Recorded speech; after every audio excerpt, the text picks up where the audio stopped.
Hey guys, welcome back to the channel. This is story about what if Naruto at a young age was taken from Leaf and raised in sand part 1. Before I start, please do support for more amazing content and comments for part 2. Do consider to subscribe my channel and share my video to your friends and check out the description as well. Let's start the video. The battle was over. Kyubi, who had destroyed much of the Leaf village, was defeated. He was now trapped in the body on a newborn baby. It had cost the Force life, but the village was now safe from the monster. However, one problem still remained. This thing is a danger to us all, said one Leaf ninja to his friend while pointing to the crying baby. We have to kill it. It doesn't feel right, killing a baby from our village, said the other. The two of them were alone in the room where the third had left the baby. Their job was to guard the child. Then we won't. Let's just send it to a different village. Let them deal with the beast. I don't. It's that or death for the runt. I think Wind Country is a nice place to dump it, so it was decided. That night the two of them took the baby Naruto out of the village and head into the Wind Country. The plan was to go into the Wind Country and find a nice sand dune near a road and leave him there. When they got back to the village they would claim he was stolen by an enemy, and they chased him for as long as they could. Before they left the child, one of them placed a note on the baby. His friend gave him a look. The note just gives a little information about him. His name, Naruto, and why we are doing this. I figure they have a right to know. As they began to leave the scene he looked back. Sorry kid, I hope someone finds you. Naruto did the only thing he could do, cry. About an hour later Oi, leader for the Sand ANBU and chief of interrogation, was walking down the road. She had long, messy dark blue hair that ended at her shoulders and lavender-colored eyes.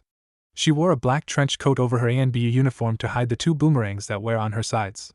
Her figure was ideal for a woman of 25. She was returning home from visiting her parents' shrine in Tea Country when she heard the cry of baby Naruto. She slowly walked over to the child thinking it was a trap. The child had blonde hair and blue eyes. He also had 3 whisker marks on each cheek. Then she noticed a note, which she picked up and read to herself. So, you're holding a demon inside of you and your village does this to you. You poor thing, she says as she picks up the baby. Don't worry, I'll take care of you. Scorpion. She flicks it off and begins to race back to the village hidden in the sand. The sun was just coming up as Aoi approached the gates of the village. A figure in blue and white robes stood in front of them, waiting for her. You're late, said the Kazekage. Sorry. It's fine, so how are your parents, Miroku and Sango, doing? They're fine. I can't believe you are asking me about them, said Aoi with a smile. She and the Kazekage had grown up together, and he rarely asked about the well-being of others. I don't care about them. However, if something is wrong with them you might not be able to concentrate on your job. As he said this he finally notices the baby in her arms. His eyes bugged out. It hasn't been that long. Okay, tell me what happened. Aoi told him about the baby and the note. As she did this, the Kazekage's eyes narrowed. Once she was done, he told her about the attack on the Leaf village by Kyubi. So this is how they defeated the mighty Kyubi, said the Kazekage as he examined the child. Please tell me you aren't going to be keeping this son of a. Before he could finish Aoi's free hand went into her coat and pulled out a paper fan. Then she quickly moved behind the Kage and began hitting him upside the head. What have I told you about using foul language? Asked Aoi as she continued her assault. When hit was over the Kage had several new bumps on his head. Why me? Asked the Kazekage to the stars. Smiling, Aoi took the now crying child into the village. She stopped and turned around to face the Kage as he got up. You know I think Naruto will be a great advantage to this village. 2 aces are better than 1. You must mean Gaara. True, he will one day be an ace, but that is a long time from now and much can happen. Aoi's smile grew wider. Regrets, my dear friend? You were the one who wanted to turn your son into a demon container resulting in the death of your wife. Who was the one who said no? Let me think. Oh yeah, it was me. Don't give me that bull about future problems. This is what I want. I want to be this child's mother and to give him the best possible future. I want a family. Fine, but on 2 conditions, said the Kazekage with a hint of malice in his voice. She had hit a sore spot. He was still getting over the death of his wife that only happened a few months ago. Very well, what are them? First, you can't ask for a raise. Aoi face faulted. Fine, you cheapskate. The other is to tell Naruto, which is a weird name by the way, the truth of his origins. Where he is from and why they discarded him. Let's see how well he handles it. Very well, said Aoi. Now, if you will excuse me, I have some things to buy now that I'm a mother. 5 years later, Aoi had gotten up early to make breakfast. Perhaps it was guilt that made her wake up so early. Last night she had told Naruto about the note, where he was from, and where she picked him up. He did cry, but the look in his eyes spoke volumes of hurt and anger. Aoi feared her days of being called a mother were close to an end. Aoi and Naruto live in a nice 2-story house near the Kazekage's palace. The inside was decorated with weapons on every wall including the bathroom. There were also a lot of pictures. Some of her parents, and their friends back when they were still young. Others were of her and the Kazekage growing up. The new ones that had replaced some of the ones including the Kazekage were of her and Naruto. Kurara was sleeping on the kitchen table when Aoi walked into the room. She woke up, gave a cat-like yawn, and left fearing she would have to taste-test breakfast. Suddenly, there was a knock on the door. Aoi sighed, wondering who it was. She opened the door to see her favorite half-demon holding in his hand several letters. "Why is your mail coming to my place?" asked Inuyasha as he handed her the letters. After the fight with Naruto ended, he married Kagome and was living in the village that was once home to old priestess Kid in Tea Country. Kagome was now a priestess. "Sorry," said Aoi with a little blush. "I don't want anyone around here to know about these, so I gave them your address. I can't believe I got some answers." "What are they about?" "These are answers to a personal ad I put in the paper. Let's see who we got here." Toad Hermit Pass. "Long live the power of youth, maybe?" "My wife is troublesome, not my problem, buddy." What's this?" "They gave me that one when I entered this village. Right after they took the present I got for Naruto. Kagome is going to kill me." As he said this, his voice became more of a whimper. Aoi looked at the scroll that had the symbol of the Kazekage on it. Inside was information on when and where to meet him. "Can't he just call me on the phone like a normal person?" "Don't worry about it, he'll get it from the guards." "So tell me, what did you get him?" "You better not have put in the flea again." "No, I got him something useful. A brand new demon katana. I'm sure he'll love it." "Who would give a 5-year a sword?" "Me." Before Aoi could go into this any further, something from behind her jumped at Inuyasha. He caught it with his right hand by the collar and gave Naruto a big smile. He was wearing pajamas with little foxes all over. "How's it going, blonde?" "Fine. Did you come out here to wish me a happy birthday?" "Yeah, and I even had a present just for you, but these mean guards took it." "I mean, why do they assume everything that comes in a box with a bow on it is a boon?" "Well," began Aoi, "there was an incident about 20 years ago. A package came for the last Kazekage that was full of deadly insects, snakes, and some explosives. Talk about overkill." Both Naruto and Inuyasha's sweet dropped. "Well, I'd better get going or my wife will kill me. Just because I still have my good looks, she thinks I'm going to two-time her." "Well, happy birthday, kid." With that, Inuyasha left the boy and his mother and headed home, knowing there would be some sick commands coming his way. Back at the house, Naruto was scared to see his mother cooking again. The last time she tried, she had created some new kind of explosive and destroyed half of the house. "Mom, how about cereal and milk instead? It might be safer for us." "Ah, sure thing, sweaty," said Aoi. As she got out the bowl, she asked the big question. "Honey, why did you call me Mom? After last night I thought you won't want to see or speak to me anymore." "I mean, I kept something that important from you for a while now." Naruto simply gave her his big foxy smile and placed his hands behind his head. "I know, and I was angry for a while. But you kept me knowing that I have a demon inside of me. You took me in when anyone else might have just left me there to be buzzard food." Naruto's smile never left his face as he said this. Well, until he heard a sniff from his mother, as she was holding back the tears. The next thing he knew, she was behind him. She put her arms around him for a hug, picked him up, and started swaying him back and forth. "Mom, stop, can't breath please," breathed Naruto. Aoi set him down and looked at him in the eye. "Well, for that young man you get to pick out dinner. Ramen, okay. I have to meet the Kazekage today, so you behave." With that they started to eat, but stopped and ran to the bathroom. Aoi forgot to check and see if the milk had expired. Later that day, Aoi was at the sushi bar that the Kazekage had told her to meet at. She had just placed her order when he sat down next to her. "Sir, what is this about? I want to know how it went with Naruto." "That's all? You must be bored to ask about that." Well, to answer that, he was shaken up at first but got over it. Aoi stopped and gave the Kazekage a big smile. "He's just so cute." Cute Maya's. Before he could finish, the back of his head was hit by a certain paper fan. Grumbling me continued. "Did you know what he did last week?" "I'll tell you. He switched all the bathroom signs at the Sand Academy. It was chaos." Aoi started laughing. "That was so funny when you walked into old lady Rukia while she was on the john." "You don't know if Naruto did that," the Kazekage sighed. "He takes after you too much. Like mother, like son." "I'll take that as a compliment. I do need something from you, Aoi. An assassin for tonight." "Who is the target?" "Wait, let me guess, you're soon again." "Well, the answer is no. I will not take any of the AMBU off duty to kill a 5-year-old boy. How about you act like a father for a change and talk to the boy, get to know him. You may have a love for demons, but I don't. That sand of his is scaring everyone. He can't control it yet. Just give him some time and everything will be fine. He's actually very nice once you get past those soles around his eyes." "Yay, my food is here." The Kazekage got up and left. He knew that she wouldn't do it, and he couldn't get any of her elites to do it either. They were too loyal to her. He left to find someone who could do the job. Meanwhile, Naruto was walking around the desert village looking for something to do. He was wearing a white shirt with the symbol of the sand village on its front and blue shorts. "Run," he heard some kid shout. "It's Gaara!" Naruto ran to where the sound came from and stopped. He saw a small boy there with black pants, a dark-colored shirt, and some sort of cloth that was draped around his neck and went down to his stomach. He had messy red hair that was cut short and pale blue eyes with dark circles around them. This was not why Naruto stopped. He stopped because the sand was grabbing one of the kids who were trying to get away. "Don't leave me alone," cried the redhead.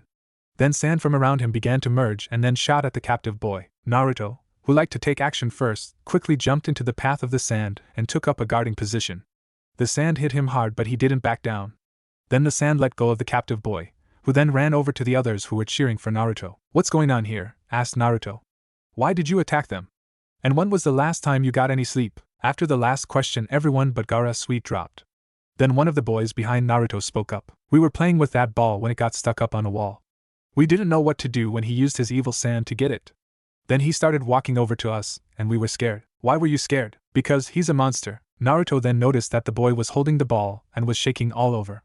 Naruto began to remember his mother talking about a boy she watched sometimes that had the power to control sand.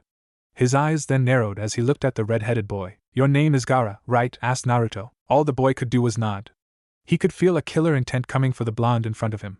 Then the blonde-haired boy began to slowly walk towards him. He stopped about a foot away and placed a hand on the ball Gaara was holding. "Thank you," he said to Gaara. As he did, his expression changed to a warm smile that calmed Gaara down in a heartbeat. But a second later the killer intent was back and he turned to face the children in back of him. "What's the matter with you ingrates? He does you a favor and this is how you say thank you?" Naruto grabs the ball from Gaara and throws it at the children. "Take it and get out of here. If you do this to him again you will have me to deal with." The kids ran away as fast as they could. "As for you, Gaara, you shouldn't try to make friends with people like them. They are just fools. My name is Naruto, by the way." "So, why did they call you a monster?" Gaara gulped. He knew Naruto would hate him once he found out. Better to tell him now and get it over with. "I have a demon inside of me. It's been there since birth." Naruto's reaction was not what he expected. He began to smile and jump up and down. "Wow, same here. I thought there was no one else like me in the world. I mean, I know there are half demons, but I didn't know there were more demon containers out there. So what kind of demon do you have inside of you?" "An owl? A raccoon? That's cool. I have a fox named Kyubi," said the still smiling Naruto. "Let's play some games." Gaara blinked. "Why would you want to? We just meet. Can you give me a reason not to?" "My dad, he's the Kazakage. So, my mom's the leader of the ANBU and chief of interrogation. And she kicks your dad's ass." Naruto was suddenly hit in the back of the head by a small rock and fell face down into the sand.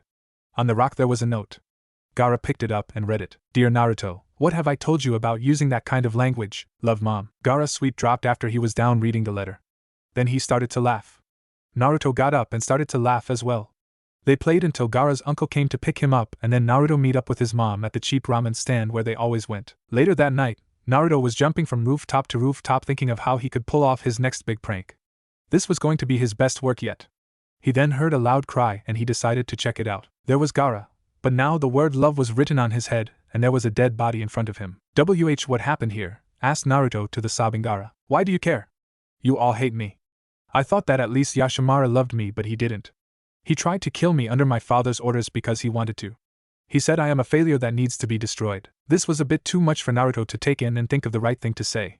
So he walked over to Gaara and, before his sand could stop him, hit the top of his head. "What was that for?" cried an angry Gaara. His anger was growing and the sand around him was swirling around him. "To knock some sense into you. I care because I'm your friend, you idiot. Can't you even figure that out?" This shut Gaara up. "I have some idea what you are going through. I wasn't born in hidden sand. On the day I was born my village sealed the Kyubi inside of me and then tossed me aside to riot. How do you think I felt when I found out?" On hearing this Gaara calmed down a little. "I just don't know who to trust now," said Gaara. "Well, trust is hard for everyone. Or at least that's what I've been told. Tell you what, if you ever find out that I'm plotting against you can kill me on the stop. How's that sound?" I don't think that will be necessary." "Hey Gaara, you want to hear my dream?" asked Naruto. "It's to become Kazakage and change the way this place works. I want this village to be a place where demons, half-demons, and humans can all live together in peace." "That sounds nice," said Gaara. Then he began to laugh. "You know I'll do the same. Just in case you can't make it. I'll do it before you get rid of your night light." The two of them then started to laugh. They laughed until their sides hurt, and tears came down their eyes. When they both stopped, an idea came to Naruto. "Hey Gaara, can you help me with a prank?" That morning when everyone, except the people at Gaara and Naruto's house, woke up to go to the bathroom, they found an avalanche of sand coming right towards them. Gaara was walking down the street with his teddy bear. The people who saw him looked at him with fear and hatred. It had grown since the death of his uncle, but Gaara was fine with it. After all, he had Naruto now. Ever since that night in October, Gaara and Naruto were inseparable. Together, they were the great team of pranksters the village had seen since Aoi. From drawing mustaches on people's faces to burning dog poop in burning bags and anything else they could think of. With Naruto's planning, as well as his stamina, and Gaara's insomnia, there was no challenge, in their minds, they couldn't overcome. However, today Gaara was alone. This caught the attention of a couple of 10-year-olds who saw this and decided to get some payback. "Hey monster, where is the other one?" asked one of the boys to the little 6-year-old. "He's not feeling well today," said Gaara. "He has a high fever and I was going to get some medicine to help him out." "Ah, isn't that sweet," said another boy with a mocking tone. "He's trying to help his friend. I bet we are in the way and you need to hurry." "Well, too bad." The boys began to laugh while Gaara remained unaffected by this. Suddenly, one of the boys grabbed his teddy bear. "Please give that back," said Gaara in a calm tone. "She doesn't like to be with other people.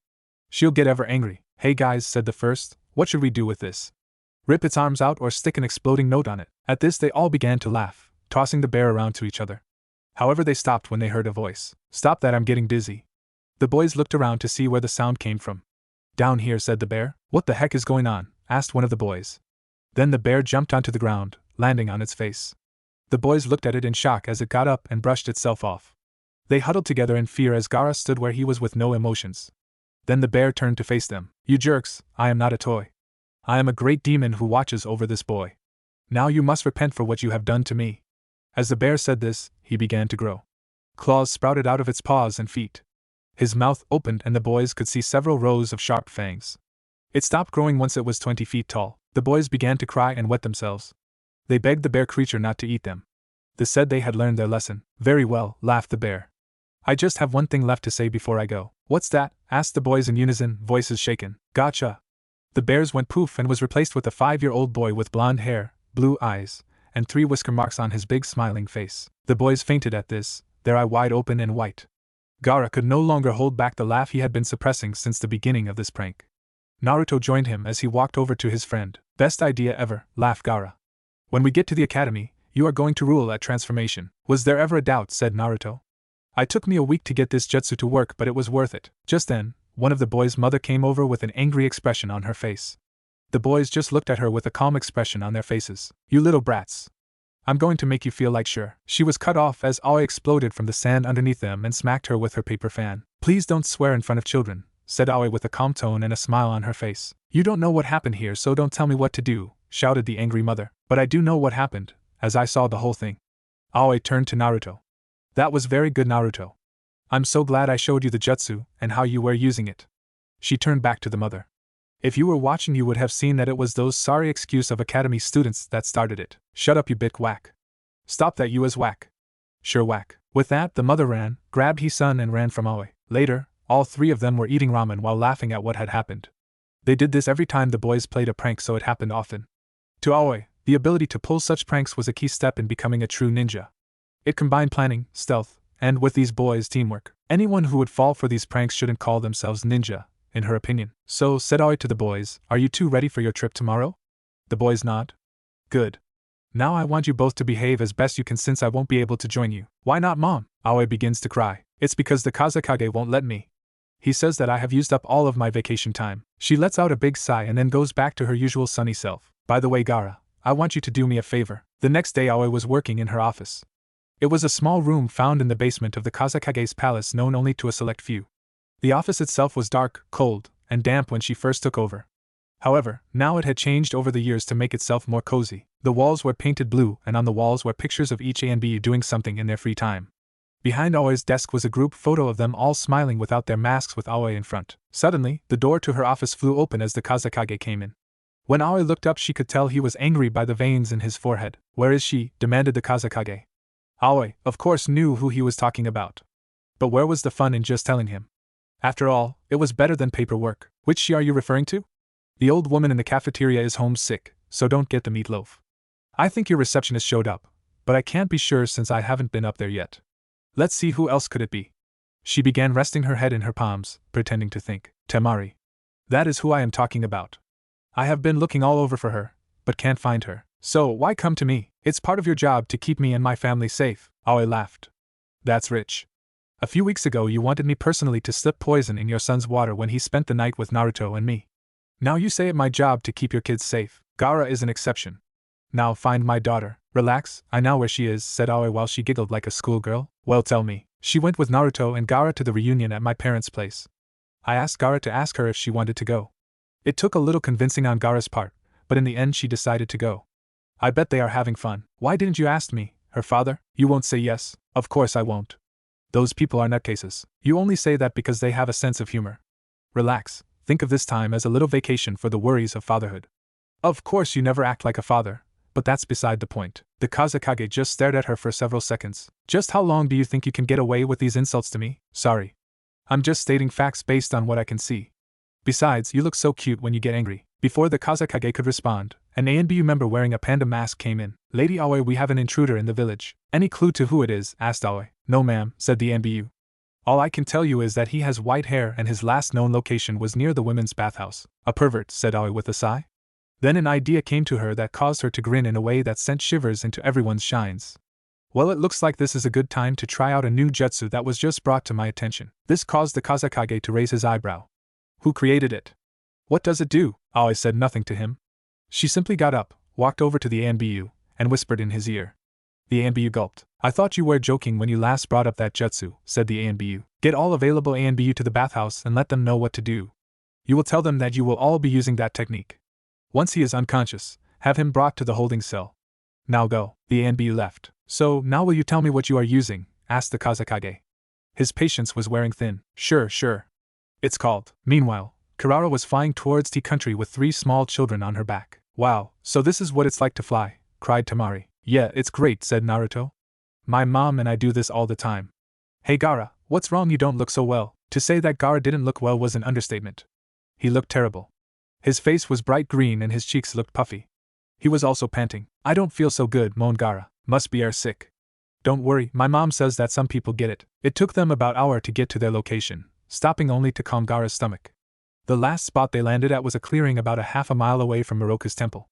When they got off, Gaara laid down on the ground and started to hug the earth. Let's just walk the rest of the way, suggested Naruto. Thanks Naruto, you really are a good friend, said Gaara while his eyes acted like water hoses.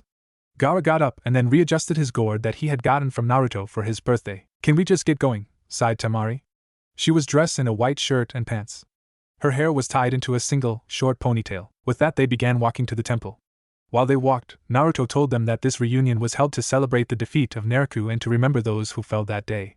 He also told them that they wouldn't be the only kids there, so they would have people to pay with. Also, don't stare at Kagura or say something that makes her sound weak. We still haven't found the remains of the last group of people who did that. Those poor Boy Scouts. Hey, interrupted Tamari. Is that it? She pointed to a temple that looked a little run down. In the yard there seemed to be a small hole. Yes, we're here. Naruto began to smile and suddenly fox ears pooped onto his head. Hey, can you two please go on ahead? I have to get something ready. So, what do you think he's planning? Asked Tamari as they walked to the temple. No clue, replied her brother. When the two of them reached the temple, they didn't see anyone at first. They began to look around for signs of other people until they heard a voice behind them. Who goes there? The two siblings turned around but saw no one. Down here, cried the voice. On the ground was the flea demon Myoga. Now don't make me repeat myself, yelled the demon. Who are you and why are you here? I'm Gaara and this is my sister Tamari. We're friends of Naruto. He invited us to this celebration. Oh, well, why didn't you say so? I'm Myoga, servant of Master Inuyasha. The party's going on in the back. Come on, let's go. The two Sand siblings walked around to the backyard of the temple where they stopped to look at the strange bunch that had gathered. Inuyasha, who looked like he hadn't changed at all, was helping Kagura put up some piñatas of Naruto. Shippo, who looked like he was 16 and wearing a similar outfit that he had when he first met them all, was helping the gray-haired Sango bring out snacks. Kagome, who was in her late 40s, was watching her twin children as they played in the yard. Koga was trying to get out of Iam's death grip while Miroku was just laughing. Master Inuyasha, we have extra guests. They claim to be friends of Naruto, yelled the flea. Well, come on over you two, said Naruto as he moved some of his gray hair away from his face. In a short time they meet with everyone. Even though Gaara's personality had become more open, he was still a bit shy around these people. So, where is Naruto? Asked Hanya. He was Inuyasha's son and was about 30 years old. However, he looked 12 and looked like a mini-me version of his father in a blue kimono. Demon blood does the body good. Yeah, I was hoping he'd come, said Momiji. She was Inuyasha's daughter, and resembled more of her mother. Also appearing about 12, the only thing that looked odd about her was her dog ears. He said he would be here soon, said Tamari. He said he had to get something ready. Inuyasha, came a soft dreamy voice from behind everyone. They all turned to see a very familiar Miko. Keikikyo, stammered Inuyasha. He then began to run up to her to give her a big hug when she went poof and in her place stood Naruto. Why you little, he stopped as he felt a very familiar anger behind him. Inuyasha, wait, Kagome, I can explain. Before he could say any more, Kagome began a very long series of sit commands. Now Naruto began Naroku. That wasn't very nice. He deserves this, said Shippo. Everyone else nods while Kagura simply watches with a smile on her face. Gaara and Temari looked a bit confused. So they were told that the person Naruto impersonated was an old girlfriend of Inuyasha's. They all watched for another minute and then went to start the party. So Shippo, how are things going with you? Asked Naruto as he began to hit the Naraku piñata. Fine, just fine. The ladies just can't get enough of me. Miss Ayam, why are you holding on to Koga like that? Asked Gaara. Because every time I let go he tries to run away. So you're Kagura, said Temari. I don't see how wind is any use in battle. Would you like me to show you? An hour later, Kagome's voice gave out and Inuyasha crawled out of the crater. Back in hidden sand, Aoi walked into the interrogation room. There, clad in special chains that absorbed chakra. So Jiraiya, we meet again. I haven't seen you since I took the Chunin exam. Aoi, looking as sexy as ever. I was just doing some research when I saw a vision of heaven that quickly went sour. A small tear came to his eye when he was finished. You must be referring to the sexy jutsu that my son created. I was wondering when it would come in handy. She closed her eyes and gave him a sweat smile. You're married? When and to who?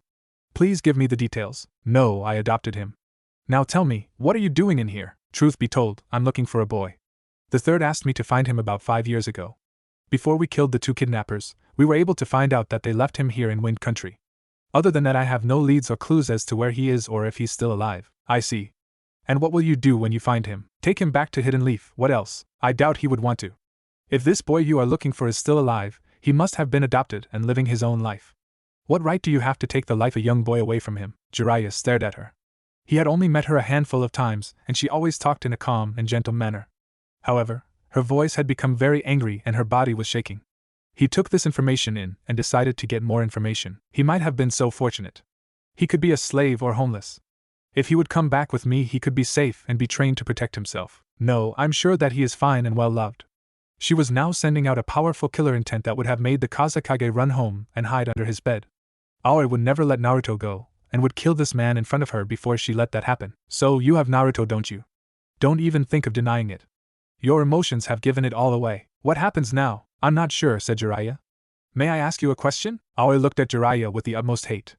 She knew he was just trying to gather more information from her. But then, what could he do? The chains that bond him were sucking away his chakra little by little. If he were to escape, somehow, she could just use that jutsu. Fine, ask away. How does the boy get along here? Why do you ask? Jiraiya sighed. As you know, the QB destroyed many lives. The people back at the Leaf are finally done rebuilding and moving on with their lives. If its contain were to come back, they might not act too kind to him. He would become a target for the people's hate. That is no way for a child to grow up. However, if his treatment here is no better or worse, then I could give him hope at the prospect of a new home. False hope, you mean? Very well, I'll tell you what you want to know. The truth is that many people look at him as an annoyance. Unlike Gaara, Naruto seems to keep his demon under check and the people realize that he also keeps Gaara sane. However, he is a bit on the loud side. Well, he is very loud and very overenergetic. So, would the people mind if he left? For the most part, yes. At first, the people of the sand would like him to leave so they could get some peace and quiet. But that would change quickly for 2 reasons. The first is Gaara. With Naruto gone, Gaara would revert back into his old self and most likely go on a killing spree. The other is that, while the people don't realize this, they need him to keep up their spirits. Ever since he could walk, he's been pulling pranks. Because of these pranks, the people's spirits have lifted. People have been smiling more in the last 2 years than they have in the last 10. I see, said Jiraiya while taking in this new information. He chuckled slightly. The way you talk about him reminds me of another person that you and I both know. Aoi closed her eyes. She remembered the day she met him. It was the final round in the 3rd part of the Chunin exam. Aoi was first up and staring at her opponent, Erasure Kazama. She was wearing neon pink pants and matching top with no sleeves. Her hair was short, think of Hinata's, but very messy. On her sides were her boomerangs, which were made of demon bones, and she had Kirara was on her shoulder, ready to fight. Erasure was wearing a similar outfit, except it wasn't pink. His blue training clothes matched his eyes perfectly. He had a cocky smile on his face, and was waving at the people who were cheering for him to win. Well now, can we please get started, said Aoi with her sweetest smile. There are others who have to fight today. The blonde laughed, and started to rub the back of his head. Yeah, I guess you got a point. No hard feelings when this is over, right? Would never dream of it, said Aoi, who was still smiling. Hey, said the judge, interrupting them before they could continue their conversation. You two are being too friendly. First match, begin. Let's get it on. Aoi quickly grabbed her 2 boomerangs. Double Haraikatsu, she shouted as she threw them both. Erasure dodged the attack and came at her holding a shuriken in each hand. Aoi's weapons returned to her just in time to block his attack. Not bad, maybe I'll have to go all out with you, said a still grinning Aoi as she blocked each of his strikes. Erasure was smiling as well. Well, to tell the truth, I'd rather you just go out with me. But this works too. Up in the balcony with the other participants, a younger version of the Kazekage watched the match with a scowl. His other teammate Baki noticed this. What's wrong? Asked Baki. It's Aoi. She's playing with him, enjoying herself. She could have finished him by now, but she'd rather use those toys of hers. Lighten up a bit. She's probably saving it for the end. You know, a big finish. She takes being a kunoichi too lightly. She is a fool. Oh really? Said Baki to his teammate. Are you saying that because she is having fun flirting with that leaf nin? A vein appeared on the Kazekage's forehead at that point. It continued to grow as Baki continued. I mean, I can see why she is having a fun time. He's funny, looks better than you, and I bet he's smarter than you. Let's not forget that he's polite. Why, if he was in our village, I bet they would be dating now, and you never would have had a chance. Baki, said the future Kazekage. Yes? Speak again and I'll slit your throat and do things that ever Wes Craven could dream up. Back on the arena, Aoi and Erasure are still going at it. Each time one attacks, the other blocks. In other words, a standstill. Or at least that was what Erasure thought. Kirara jumped off Aoi's shoulder and landed on the ground. Looks like your kitty is abandoning you, Aoi. Maybe you should try toads, they are much more reliable. You think she's leaving me? Think again. Behind Erasure, Kirara grew to her big form. You know what I'm talking about, and growled at him. Let me make this simple for you, said Aoi. You have two choices. 1. Surrender and no harm will come to you. Your other choice is to continue, but then you'll get a large scratch on your back. At that, Kirara lifted one of her front paws for effect. Well, I am having a good time right now, so let's not end it so soon, if you insist. With that, Kirara lunged at Erasure and made contact with his back. However, he went poof and in his place was a log. 2 against 1 doesn't seem very fair, said Erasure from halfway across the field. Erasure, cried Jiraiya from the stands. Stop flirting and pay attention. I got a lot of money riding on you. Who did you bet with, Ero-sanin? Yelled Erasure. Orochimaru, now quite wasting time and finish this. Fine. Let's do this. Shadow Clone Jutsu. Suddenly there were 10 Arashis, all holding shurikens. You call that fair? Fine, double Haraikatsu. She hit one of the clones as they charged at her. Well, I was saving this for the last match, but you're worth it. Wind Tunnel Jutsu. With that, a large black hole appeared in front of Aoi and began to suck up everything. The clones didn't stand a chance. Erasure was using his chakra to keep himself planted, but it wouldn't last long. He couldn't move his feet to get out of the way, and there was now use throwing things at her. Only one choice left, he thought. Toad Summoning Jutsu. With that, Gamabunta appeared. Hey Gamabunta, can you please knock her out? Fine, just don't bother me again for a while, said the large toad. With that, his large tongue shot out around the range of the wind tunnel and hit the ground a foot away from her. The force sent her flying into the wall. It was over. When Aoi opened her eyes again, she saw Erasure standing above her with a worried look. You okay? He asked. Aoi smiled. What a gentleman. I'll be fine. Erasure helped her get back on her feet. Hey Aoi, shouted the future Kazekage. Stop the stupid grinning, you lost. What the hell? Before he could finish, one of Aoi's boomerangs hit him on the side of his head. Stop that, you bit. Wham, it happened again. You can't do this forever, you, as he just doesn't learn, does he? That was the first time we meet, said Aoi to Jiraiya in the present. Come to think of it, Naruto does remind he of him. So, is he Arashi's son? He wasn't married, but that doesn't mean he didn't fool around. So, who knows, answered Jiraiya. Will you be taking my son away? Jiraiya paused for a moment. What should he do? He had his orders and he knew he had to follow them. But if he did, he would be ripping apart the life of a 5-year-old boy whose life had barely begun. He would lose his friends, home, and a very loving, if not a bit weird, mother. In the leaf he would have nothing, but then again, if he didn't he wouldn't get paid. Jiraiya then remembered what Aoi could do to him if he decided to take the boy. The wind tunnel jutsu was something to be feared, especially in his current condition. No, Aoi. I won't take your son. Back in Tea Country, the 3 young sand nins were learning from the seasoned fighters that they were staying with. It was late, near sundown, but the children were in awe of the powers they saw. Temari was with Sango and Kagura. Kagura had just finished showing off her dance of the dragon technique to the young blonde female. Wow, all that from that tiny fan. And no hand symbols either, exclaimed Temari. Kagura smiled. Yes, the fan is a wind user's best friend. It is both a graceful weapon as well as stylish. But don't forget, interrupted Sango, that it is also the biggest weakness. Once the fan is damaged, it can't make wind.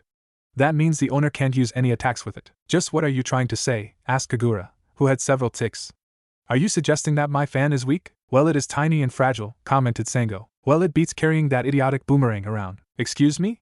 My Hiraikatsu is more reliable than that fan. You just think bigger is better.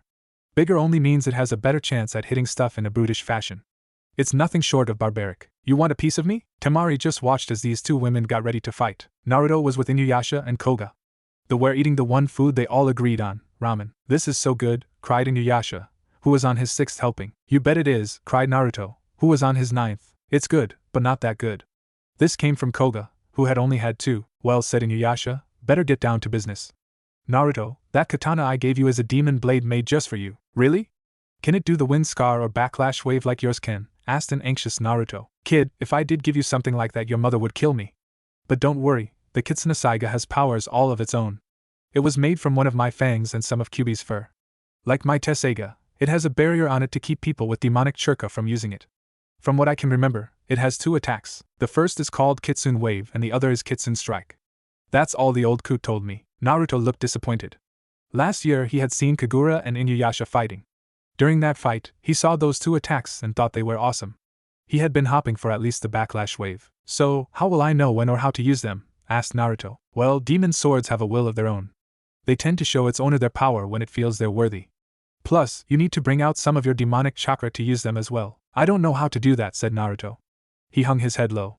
Gaara could use his demon's powers at will.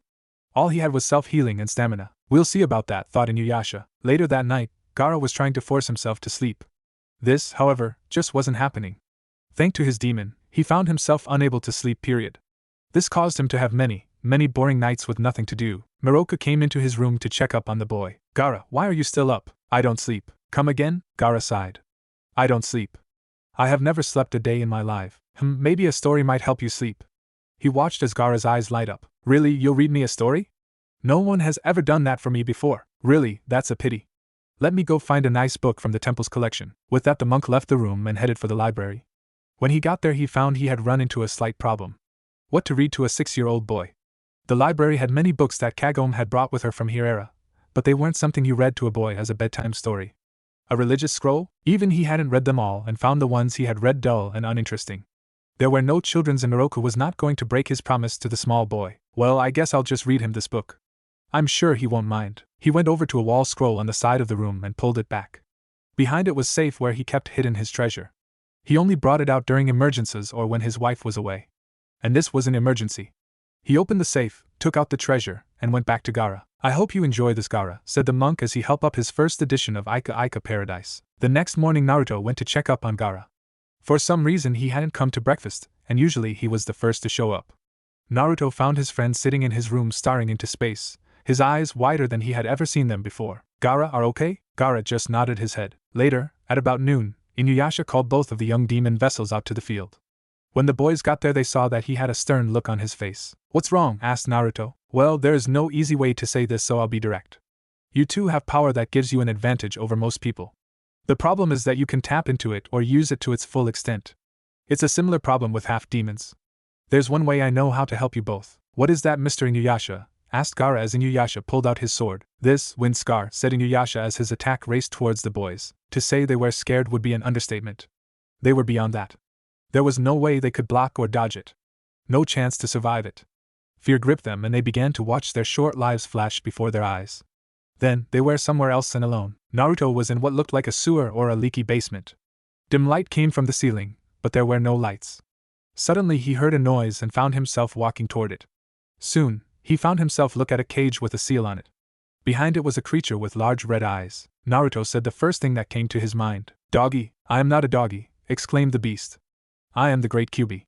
Kneel and tremble before my greatness. Naruto was not impressed. That's a nice bark, from somebody behind a cage. Come on, kid, I have waited a long time for this, couldn't you at least act scared? Well, no point now, the mood's ruined. At this the Kyuubi sat down and started to pout. I can't believe that you're the great Kyuubi that attacked the leaf.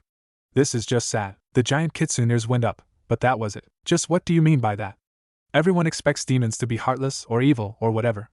We just can't have feeling. Well, I do, buddy. You try living in this condition, having no one visit you, and when someone does, all he does is insult you. And just for the record, I didn't attack the leaf. I was looking for something in that village and they attacked me. Naruto was confused. Wait, you were looking for something? Yes, the gate. I wanted to go back home to Demon World. You see, this world and the Demon World were once connected by several gates. Demons and humans could pass into the other at any time. However, we have to close them once you humans began to imitate us. How did we do that? You humans did it with chakra. Some humans who envied own power worked hard to mimic us with their chakra and jutsus. Some humans even captured demons and forced them to mate with others to create families with what you call bloodline limits. Many of our peaceful demons left and sealed away most of the gates and left few open, but hidden. The ones that stayed for revenge. Over time, the ones that stayed forgot the reason why they hated humans, but killed them anyways. I, however, stayed to fight them to test my strength against the best. But as time went on, all of the worthy ones died at my claws, and I found myself waiting decades before someone foolish enough to come along and bother me. In the end, I decided to go home. But when I reached the gate that would take me home, I found a village had been built on top of it. Before I had a chance to walk away, a group of Leaf Neen attacked me. I fought back and was later sealed inside you. You mean they started it? They attacked you for no reason? The jerks. Humans fear what they don't understand. What they fear, they try to destroy it. Perhaps I should have been the bigger one and walked away. Now I suffer for that mistake. I am now forever bound to you. If you die, I shall as well. Am I dead now? No, if you were, I would be out of this cage at the very least. I brought you here to help save our lives and give you power that will continue to protect us. Suddenly, a scroll appeared before Naruto. It opened itself up and just hovered there, waiting. The first gift is my chakra. Call upon it when you need it. I will be keeping you from using too much of it. You see, my chakra could cause you to lose your mind if you use too much of it right now. As you get older and are able to handle more, I shall grant you more. The scroll you see before you is the second gift. Once you sign it, you will be able to summon Kitsune to do your bidding. Like my chakra, it will take time for you to summon the more powerful ones. Now sign the scroll and accept my power, and if I don't, we both die. Good point. Naruto bit down on his thumb, went over to the scroll and signed his name. Wise choice, said Kyubi as his red chakra flowed towards Naruto. We shall meet again. Gaara found himself in a large dome. That was the best way to explain it. It was a dome made of sand with a small hole at the top. In the middle of the room was a creature that looked like it too was made of sand. The creature had its arms, legs, and tail chained down to the ground. Hee, so in trouble are we. Well, can let that happen now, can we? What to do? Sand shield protect Gaara, but not from this attack. No. Need better power to live, yes he does. The creature continued to rant for some time. After a while, Gaara came to realize that it was out of its mind. Hey, who are you? What going on? How quickly we forget. Why should I give an answer you already know? Silly, that what it is. Waste to. Why you waste time? We cannot waste time, if we are to live. Whole tale I give you now. Should save you. Should make you strong. Should help you kill better. Kill the father. Kill the sister. Kill the friend. Leave the monk, we like the book. Yes. All Gaara could do was sweat drop and stare at this thing before him. Then all of a sudden the sand began to envelope him. Here you go, kitty. Play nice and spill blood. A second before the wind scar could hit the boys, there was a change. A red glow surrounded Naruto, and his body began to change. Then in a flash, he was out of the way. Gaara, on the other hand, had completely changed into a very, very large sand raccoon. The wind scar hit his new body, but the damage was minimal compared to its size. Inuyasha smiled. Job well done, boys. Job well done. Time moved on, like it always does. In a blink of an eye, 2 years passed for the people of the village hidden in the sand. That time seemed to move faster for 3 young children when they returned from Tea Country. After Naruto and Gaara's near-death experience, Aoi decided to start training to 2 boys and later Temari. The first thing she taught the boys was control by walking up building without the use of their hands. In other countries, trees would have been used. However, the wind country happens to be very short on trees, so they had to make do. While they were doing that, Aoi worked with Temari to build up her chakra. Temari was doing exercises in the morning and meditation at night. A few months later, she had the 3 of them working on the basics. That's where the problems began. Taijutsu for Gaara was difficult due to the sand blocked all of his opponent's attacks, causing his natural defense to be weaker than normal. If anything happened to the sand, one good hit would most likely take him out. Naruto and Gaara had problems making clones, which was one of the most basic skills any ninja should be able to do without any problems. Temari had a problem with her aim. Her kunai never seemed to hit the target. After seeing their problems, Aoi worked with them on an individual basis. To help with Gaara's taijutsu problem, she simply had all his fighting lessons in a clean room. That's right, no sand at all. For Temari, she just needed more training. To fix the problem of both boys, Aoi decided that they needed better chakra control. So one morning, there was an inflatable pool in the middle on the training ground. Mom? What is the deal with the pool? Well, the reason why both of your clones are horrible is because you have too much chakra. This is most likely due to the demons that the 2 of you carry. If this chakra control exercise doesn't help, nothing will. Gaara decided to speak up. Is this a swimming lesson? No, I'll be teaching you to walk on water, silly. There's no need really, said Gaara with a nervous laugh. Oh yes there is. Naruto, you're up first. She explained how to focus his chakra and gave a demonstration. Okay, now you try. It took an hour and a half, but Naruto finally managed to get the hang of it. Not bad at all. Gaara, it's your turn. I think I hear my mother calling. Gaara was sweating bullets as he turned around and slowly began to walk away. Naruto, who was still on top of the water, realized what his problem was. Hey, raccoon, shouted Naruto, what's the problem? Scared of the water? Gaara turned his head around quickly and gave a death glare at Naruto. It was on. Shut up, you stupid fox.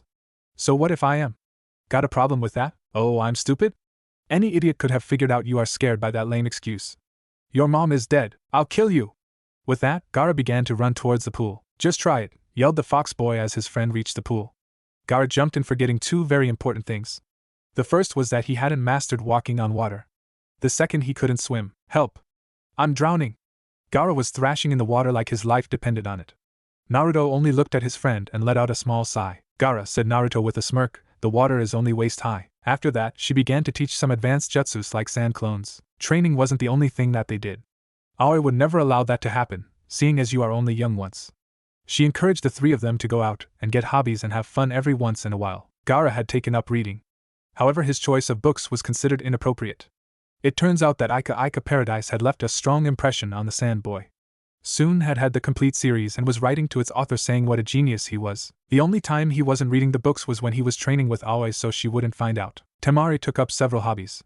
Traditional fan dancing, cooking, collecting dolls, beating up kids for their lunch money, and other things in her free time.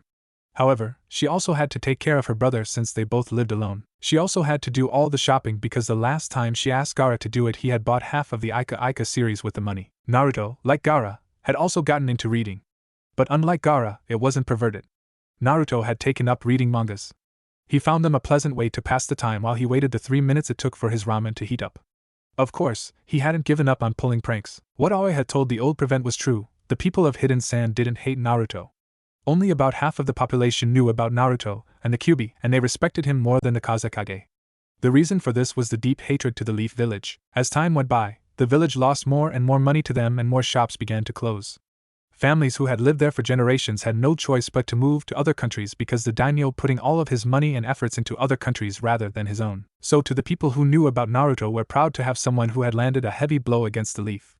The others liked him only when they weren't the target of his latest prank. Soon it came time for that special day for all ninja as they took their first step into the real world. The day they entered the academy.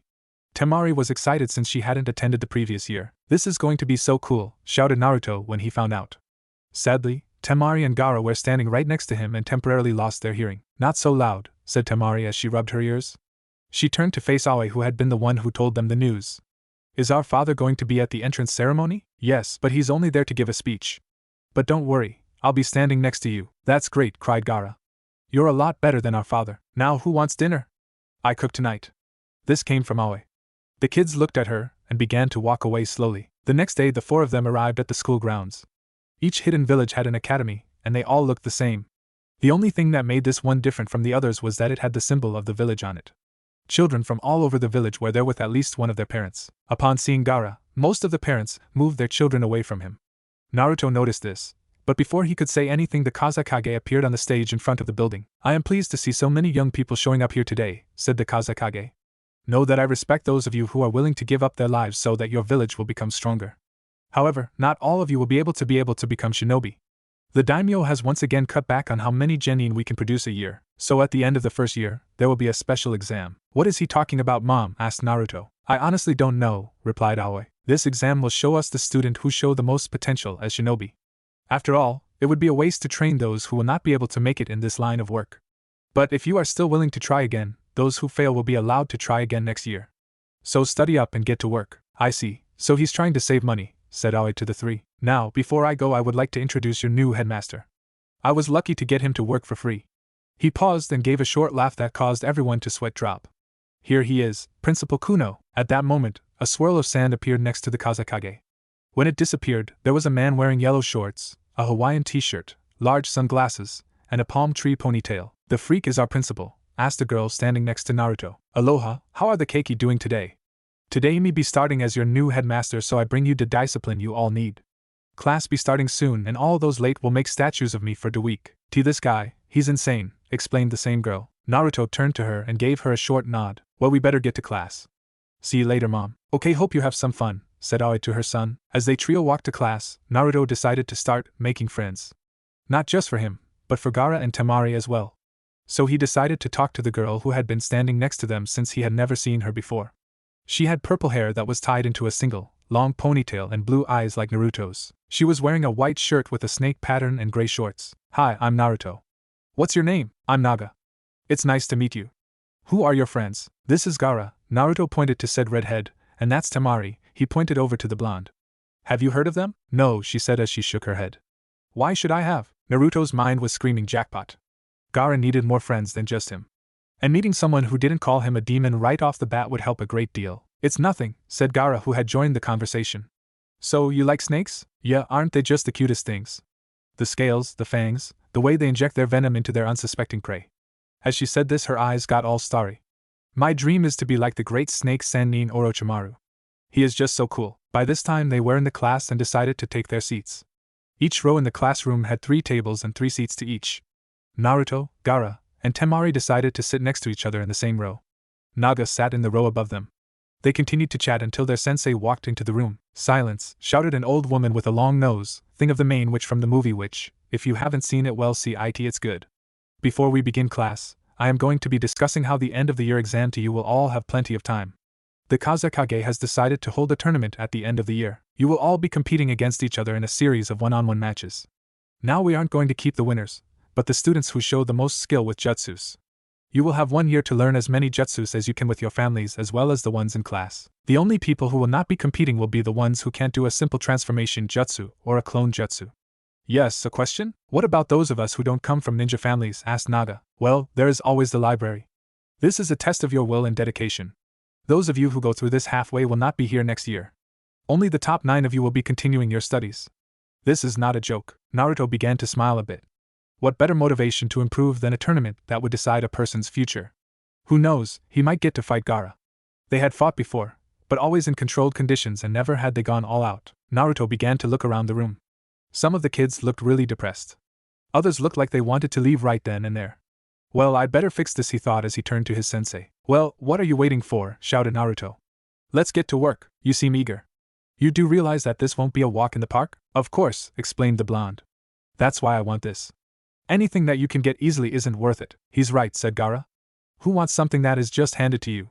I'll show you all why I'm ready to be a Sand Shinobi. With that, all the students began to regain the confidence.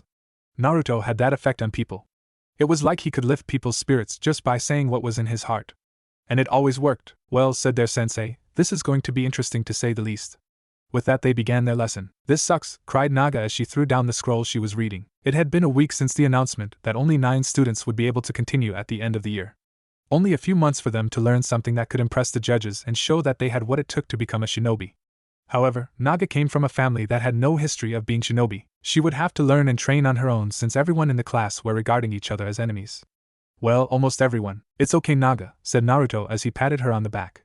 They were both in the village library, trying to learn new skills that they could learn. The problem for Naruto was that nothing he found was interesting or too common. Naga wanted to learn something that would reflect her love for snakes. That's easy for you to say. Your mom is head of the ANBU. She can help you out with tons of stuff. Naga picked up another scroll, The Inner Shinobi in You, and began to skim it. Naruto chuckled. That may be true, but I'm not suited for her jutsus. Believe me, I've tried. He stopped to make a note on combining genjutsu with ninjutsu that he found interesting. Those boomerangs just don't compare to my katana. Naga was about to say something, but a black book caught her eye. It had a leather cover and had the kanji for bingo. What's this? She asked, picking up the book. Naruto glanced at the book. That's the bingo book. It contains information on all shinobi that we should be aware of. Here, let me show you. Naruto picked up the book and turned it Hayashi Hyuga. This is the head of the Hyuga. On this page we have information on what he is most famous for. Things like his bloodline limit, jutsus, and fighting style. Naga took the book and began to read about the Hyuga. Naruto decided to start on a new scroll that gave helpful hints on creating new jutsus. The information contained was very difficult, and he decided to ask his mom later. Wow, it says here that they can shut off the chakra flow in their opponent's body. I wonder what else they can do. I don't think the Hyuga clan has anything else. That's how those old clans work. They are so focused on keeping their traditions intact that they never evolve their style. Or at least that's what my mom tells me. Naga nodded. I see, well, I think I got an idea. She grabbed a couple of scrolls on chakra control and went to check them out. Naruto decided to do the same. He grabbed his scrolls and went over to the checkout desk. Over the next few months, the class worked hard. Each person went straight home to work with their families on a jutsu they could use for the final. Some had come to class with bruises, burns, and several other types of injuries. Some even missed class due to chakra depletion. Naruto, Gaara, and Temari were no exception. Naruto trained with the Kitsune Saiga, trying to use its special powers, creating a few jutsus of his own, and working on his summoning. Gaara focused on his control of the sand and going into his giant form. Temari had gotten a giant fan and was practicing using it with some ninjutsu with the help of Kagura, who came over to visit. Finally, the day came. 24 cadets arrived at the battle area where the final test of the Chunin exam was held in the hidden sand. They went to stand in the middle while people filled in the stadium. The betting pool was in overdrive. Not only was the son of the Kazekage competing, but the son of ANBU chief, and several others from various clans that had proud traditions. Principal Kuna appeared in front of them with a mic in his hand. Aloha, how's everybody be doing today? Now Big Kahuna tell all ya the rules. Ya be fighting till death or unable to fight no more. Over dar the judges that will be deciding how you do. We also have your future Jonin senseis.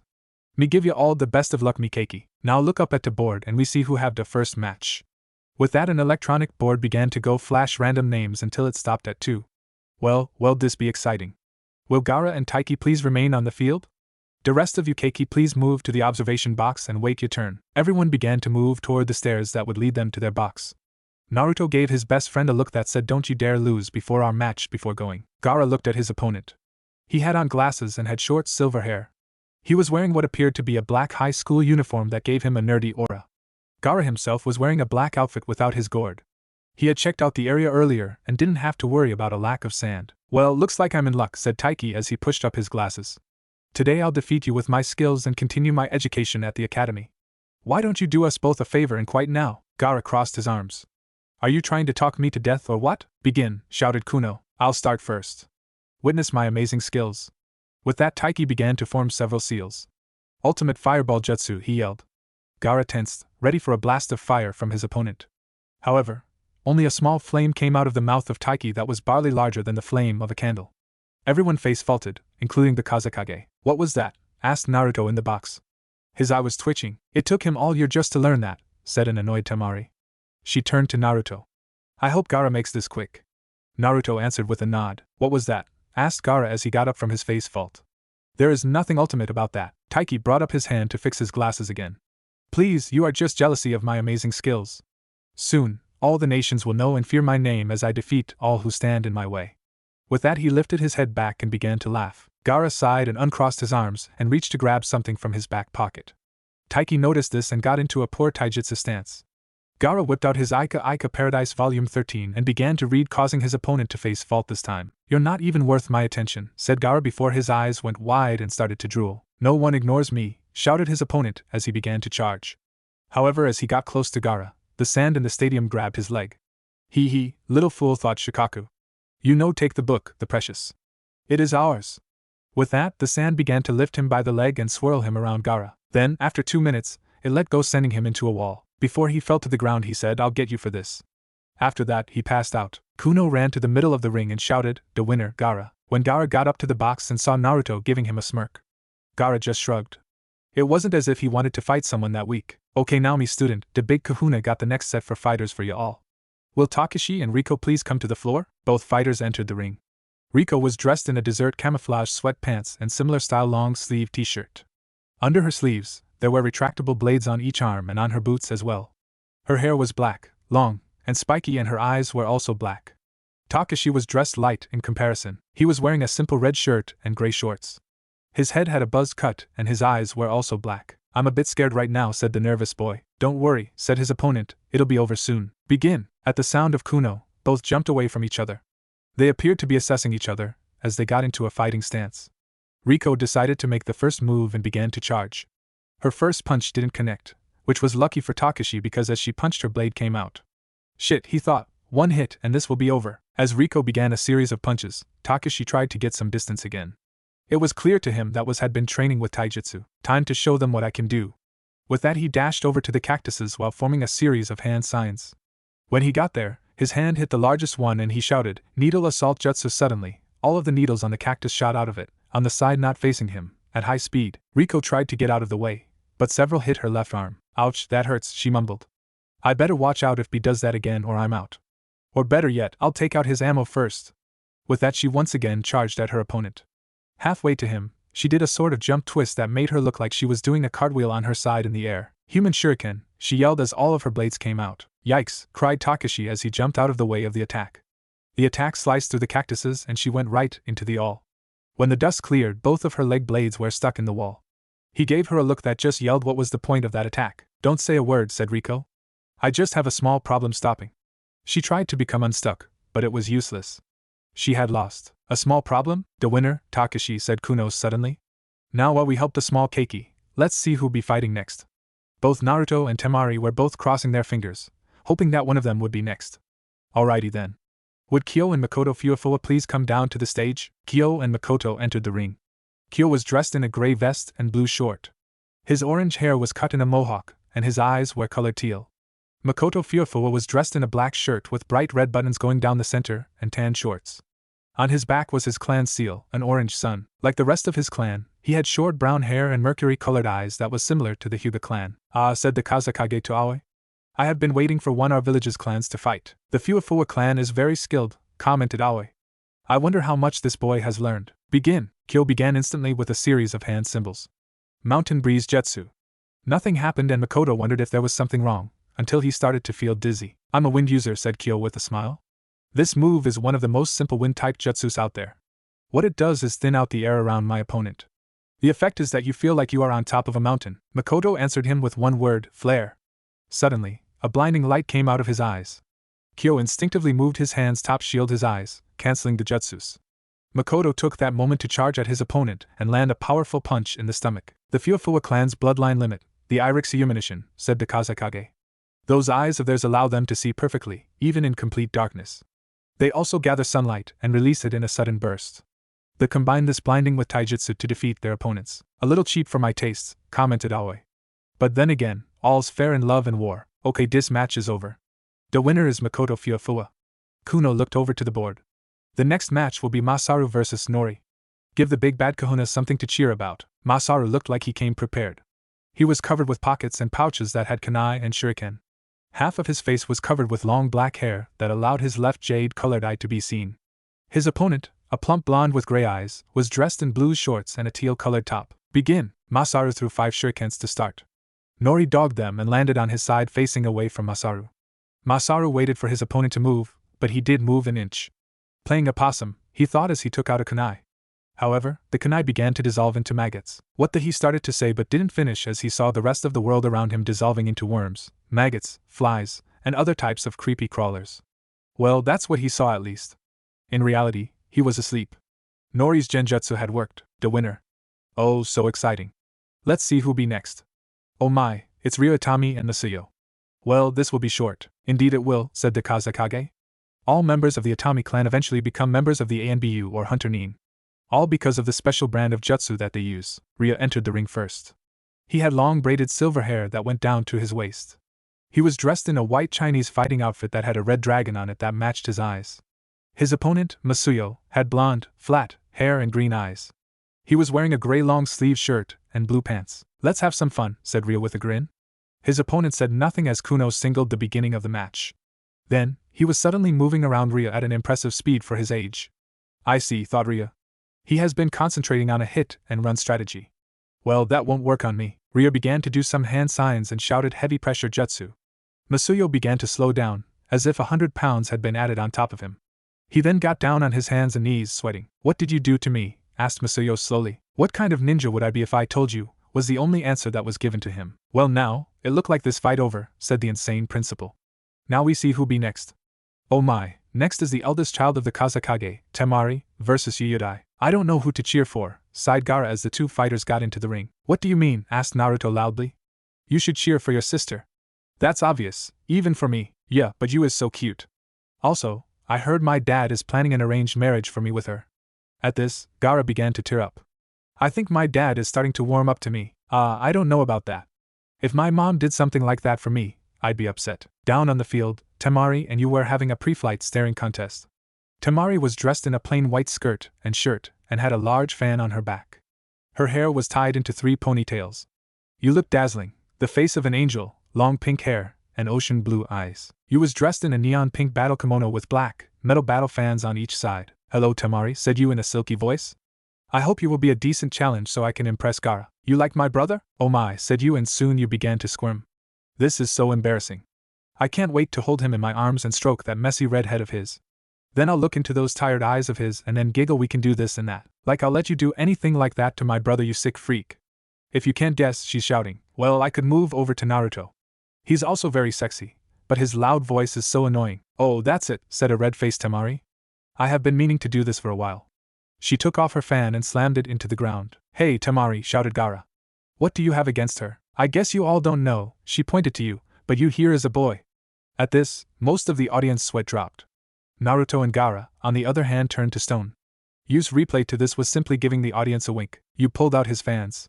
One had the kanji for cold on it, while the other had hot inscribed on it. Hope you're ready. Yu swung the fan that said hot.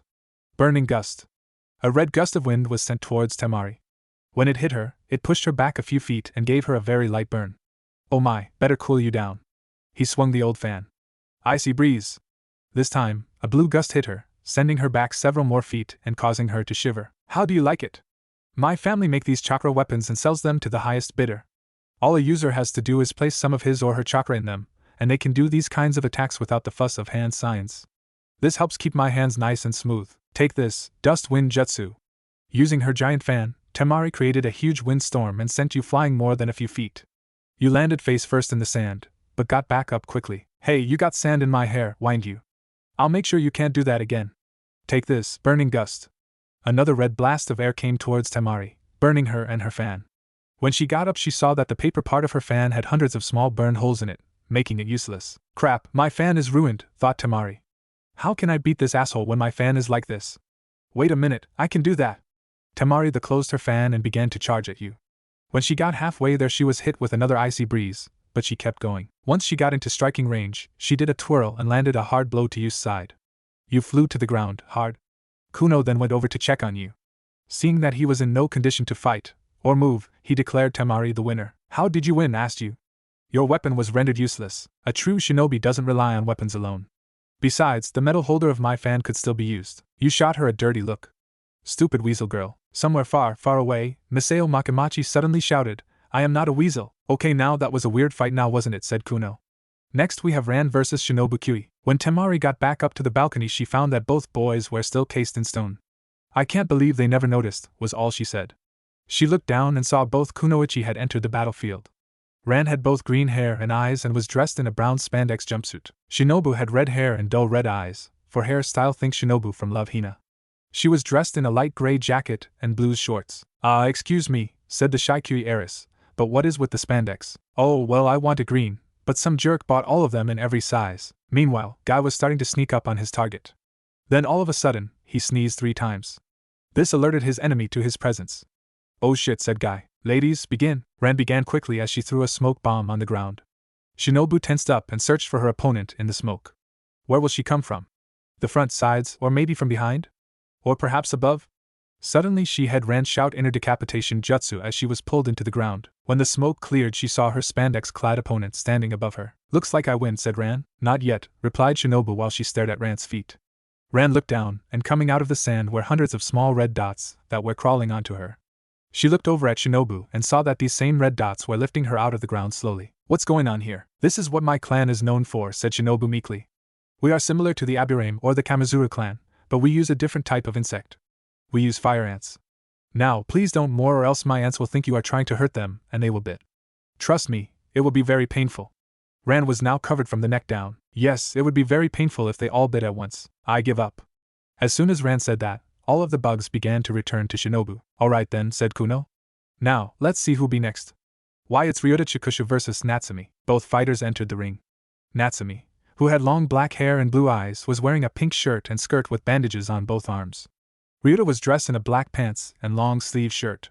On his elbows were metal spikes. His eyes were covered by oval sunglasses and his hair was a dark blue. Begin! Instantly, Ryota bit his thumb and then slammed it into the ground. I summoned the two chow. From the ground, 3 claw marks shot out towards Natsumi. When she dodged them, they came back towards its master and waited for more orders. Like it? Asked Ryota with a smirk. It's called beast magic and my clan is the last clan still practicing it. Right now I can only summon one low-level demon at a time, but it's enough for this fight. So, panted Natsumi, you just get others to fight for you? I'll show you what I learned. She made several hand signs. Lightning arrow. Suddenly, a bow made of lightning formed in her right hand. She pulled back on the string with her left hand and an arrow appeared. Take this, she said as she let go. The arrow shot towards Ryuta, but his demon moved in and took the hit. It was destroyed instantly. Nice try, said Ryuta. You use lightning for long-distance attacks. But there is a flaw, your chakra limit. How many do you have left? Want to keep going and find out? Natsumi then charged with her right fist back ready to strike. However, Ryuta slammed his fist on the ground once more. I summoned the two Chao. With that, 3 more clams came out of the ground and rushed towards Natsumi. They were about to hit her when a blue flash interfered and grabbed her. Principal Kuno, asked the shocked Ryuta, what are you doing? That would have killed this poor Keiki, so this match be over y'all. Kuno patted Natsumi on the head. You did your best so don't worry. Now, let's see who we have next on the board. Michiko and Mariko come on down. At that moment, Naruto began to show to move again. She's a he stammered. Temari rolled her eyes and sighed. Welcome back, idiot, she said. Looks like you're last. Back on the field, Mariko and Michiko had already stared the fight with taijutsu. Mariko had light blue hair with 2 long bangs in the front and green eyes. She was dressed in a green battle kimono. Michiko had short black hair and black eyes. He was dressed in a blue one-piece outfit. Mariko suddenly jumped back and then pulled out a rose. No, Karama, it isn't Rose Whip. She pumped some chakra into it and threw it at her opponent, shouting, Rose Dart. With that, the fight was over as they hit their opponent. So sue me, I want to finish this chapter up. If it make you feel any better, Michiko was going to try to use an earth jutsu, but never got the chance. Well, that was fast, said Kuno. Well, we only have 2 fighters left, so come on down, Naga and Naruto. Naga and Naruto quickly got to the fighting area. Naruto was now wearing a black shirt with a red fox on the front and the Sand Village symbol on his sleeves and black pants with large pockets. Strapped on his back was his katana. They stood in front of each other, smiling like idiots. So Naruto, are you ready to have some fun? Well, I hope so. Did you learn anything during this year? Begin, shouted Kuno. What do you think? She said to Naruto. Naga got into a stance that resembled the gentle fist style. Her hands began to glow purple. Then a series of blows came towards him, each one a narrow miss. Don't tell me you're pulling an Uchiha on me, said Naruto as he dodged the blows. A copy is never as good as the original. Then a single blow hit his left arm, and it went numb. Then, a few seconds later, he couldn't move it at all. He jumped back and stared at her. Who said I copied them? Said Naga. True, I got the idea of pushing chakra into my opponent from them, but that's where it ends. This is my own fighting style I call Venom Dance. You see, my parents aren't shinobi, but they use chakra needles with acupuncture. They drink a special muscle relaxer formula and mix it with their chakra. I'm doing something similar, it's just that my hands are covered with hundreds of small needles and I'm mixing my chakra with poison. I have spent the entire year building up a tolerance to several different types. I'm impressed, said Naruto as he clutched his arm, waiting for Kyuubi to heal it. If anyone deserves to continue being a student, it's you. Thanks, now let's fight. With that she charged again, ready to strike. Naruto dodged them and kept trying to gain distance as the fox slowly got rid of the poison. I see you're trying to buy yourself time, said Naga. Sorry, but that poison will stay in your system for at least. She was cut off as his left fist grazed her cheek. What? But how? I'm a fast healer, said Naruto smugly. Now let me show you something original. Kitsune style, Fox Fire Whip. In his hand, a bright red flame appeared. Naruto closed his hand and the flame stretched itself and formed a whip. Just because I have a katana on my back doesn't mean that's the only weapon I can use. Besides, this weapon will help me keep you at a distance. Now let's get it on. With that, Naruto began to lash out at Naga. Naruto proved to be incredibly effective with the whip as each of his attacks were barely avoided. Great, thought Naga. Thanks to that whip, I can't get close enough to touch him. Then, her luck ran out as the fire whip hit her side and wrapped around her waist. The flames began to burn through her clothing and burn her skin. Naruto then gave the whip a sharp and powerful pull that sent Naga flying towards him. When she got close enough, her face met his left fist in a very painful manner, knocking her out cold. Okay, Keiki. The winner is Naruto. The next round will begin in half an hour, so y'all better be back now, you hear? I can't believe that my fan is ruined, cried Temari. That half an hour was almost up and the remaining fighters were getting ready to continue. Naruto and Gaara were the only 2 that weren't low on chakra, so they were taking it easy. At least you can still hit stuff, said Naruto, trying to be helpful. All Gaara did was giggle as he read his book. That caused his sister and best friend to sweat drop. All right, my Keikis, come on back to the arena. It be time for round 2. As soon as the students heard this, they made their way to where they could find their Hawaiian headmaster. When they got to the arena, it had changed. There was a large wall that split it in half. They all wondered what was going on until Principal Kuno began to speak again. Here is how the second round goes. There are 10 of you left. You will be split into 2 groups that will fight until last man or woman standing. Then wall comes down and the 2 winners fight to see who wins third round. So, said Tamari, right after this, the winners fight in the finally round. With no break. That is so unfair. Life not always fair, child. Now, Group 1 will consist of Gaara, Takashi, Makoto, Nori, and Ria. The second group will be Tamari, Shinobu, Ryuta, Mariko, and Naruto. Alright, let's get Group 2 into their half, shall we? As the second group was being moved into their half, the Kazakage and Aoi were having a little chat. So, how is everyone betting? Asked the Kazakage, his smile hidden behind his mask. Not bad, replied Aoi. Looks like the bets are split almost in half. Half for Gaara and half for Naruto. There are a couple odd choices, but the odds are highly against them. So, who are you betting on? Gaara, of course. He began to sweat drop when he turned to see Aoi begin to cry. I never believed I would live to see this day. It's about time you opened up to your son and showed him love. That's what he needs, love. He needs his daddy to hold him and tell him that he is a good son. Aoi began to imagine that scene as father and son ran into each other's arms and began to hug. A waterfall appeared behind them. Are you high? I hate that little monster. I just want the money. I mean, if Chunin and Lo Jonin can't beat my son, then none of these brats can. Of course, there is Naruto who also has a demon in him, but this is Gaara's element. He said this calmly, as if it was natural. This made Aoi very angry. Before she could say anything, they heard Kuno, who was on top of the wall, shout begin. On Gaara's side, all the fighters decided to target Gaara first. Takashi, Makoto, and Nori all ran towards Gaara with kunai drawn. Gaara made a few hand symbols and said Sand Clone Jutsu. Suddenly, 3 Gaaras made of sand appeared in front of them. Deciding to risk it, they charged at them and plunged the kunais into them, expecting them to puff. However, unlike other sand clones don't puff. Shocked by this, they didn't react in time to the clones grabbing them by the shoulders with their left hand and placing their right hand a foot away from their chests. Sand Shuriken Jutsu, shouted Gaara as balls of sand shot out of the clones' right hands and impacted the 3 in the chest. The 3 fell down, leaving Ryu alone with Gaara. Not bad, said Ryu. You took those 3 down faster than I thought you would. But it doesn't matter anymore. You should be running low on chakra by now. Heavy pressure jutsu. With that, Gaara began to feel like weights were slowly being added to him. Well, I'd better use that jutsu, said Gaara. He began to run through hand signs and stopped. Tanuki style, Aika world jutsu. Suddenly Ryu wasn't in sand anymore. The world he was in had staircases that went into the sky and doors floating in the sky. There were fountains that poured out wine and sake. Other than that, there was nothing but the ground below him. Or at least, that what Ryu believed. Welcome, came a young female voice from behind him. Ryu turned around and found a girl about 14 years old with short light blue hair and red eyes. She was wearing a light see-through nightgown. Hi, he stammered. It was then realized that his body had changed as well. He was taller and more matured. Probably at the same level as the girl in front of him. What is going on? Would you like to become one with me? One in mind, body and soul? I think it would be very nice. As she said this, she slowly walked over. As soon as she was close enough, she reached out and placed her hand on his cheek. She then began to move in closer for a kiss when she was interrupted. Wait, said a woman with purple hair and a tight black dress and a red jacket. I think he might like them older. I am, after all, more experienced. Hey stupid, said another girl with red hair and blue eyes. I think I like you. You're mine, so get used to it. In the real world only a second had passed. Ryo was on the ground, stuck in a genjutsu. Gaara, who was now free from the jutsu, smirked. This was the jutsu he used to trap prevents in a world no sane man would ever want to leave. Do I really need to say more? On the other side of the wall, Naruto was just finishing up. Like what had happened to Gaara, he had been rushed by most of his opponents, except Temari. She had decided to watch for the moment, and wait until she saw her chance. As the 3 came towards him, he made a series of hand signs and shouted, Perfect Sand Clone Jutsu. 10 Naruto clones appeared, but they looked just like Naruto, color and all. This caused Shinobu, Ryuta, and Mariko to stop dead in their tracks. Which one is the real one? Asked Ryuta. Getting no answer, he decided to use a summon to take care of this. I summoned the 2 Chao. The demon charged at one of the Narutos who just stood there. When the demon hit it, the genjutsu on it disappeared, revealing a normal sand clone, but on it was an exploding note that went off. The demon was destroyed. Like them, said one of the Narutos. Sure, one hit and the genjutsu disappears. However, they can conceal something very dangerous.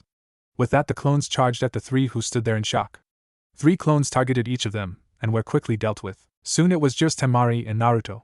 Temari went over what she could do. All her jutsus used her giant fan and her genjutsu was poor. That left taijutsu. So, she charged swinging her fan at Naruto. However, Naruto unsheathed his katana from his back and with a single swing sliced her weapon in half. Temari began to fall back. Seeing this, Naruto shifted his weapon into his left and sent his free fist into her gut. Sorry Temari, said Naruto to a passed out Temari. Chunin entered the ring and began to grab the fallen while the wall began to dissolve. It happened very slowly and made everyone anxious. Would that thing hurry up, complained Naga, who was now up in the stands. Let's go Gaara, let's go, cheered Yu who was now dressed in a girl's cheerleader outfit. He was jumping up and down like a complete idiot, causing several people to sweat drop. Naga got on her knees and began to pray. Kami, please. If I make it to Genin, please don't put me on the same team as this nut job. No one deserves that. When the wall finally disappeared, Naruto and Gaara were left staring at each other. The wind began to pick up, as if nature itself was expecting this fight. Inside the two of them, their demons were restless as well. Kyuubi and Shikaka wanted to see how well their vessels could handle each other. Kuno was about to speak, but Naruto stopped him. Principal Kuno, if you don't mind, I would like to bring in a special judge for this fight. Naruto then bit his thumb and made a couple of hand signs.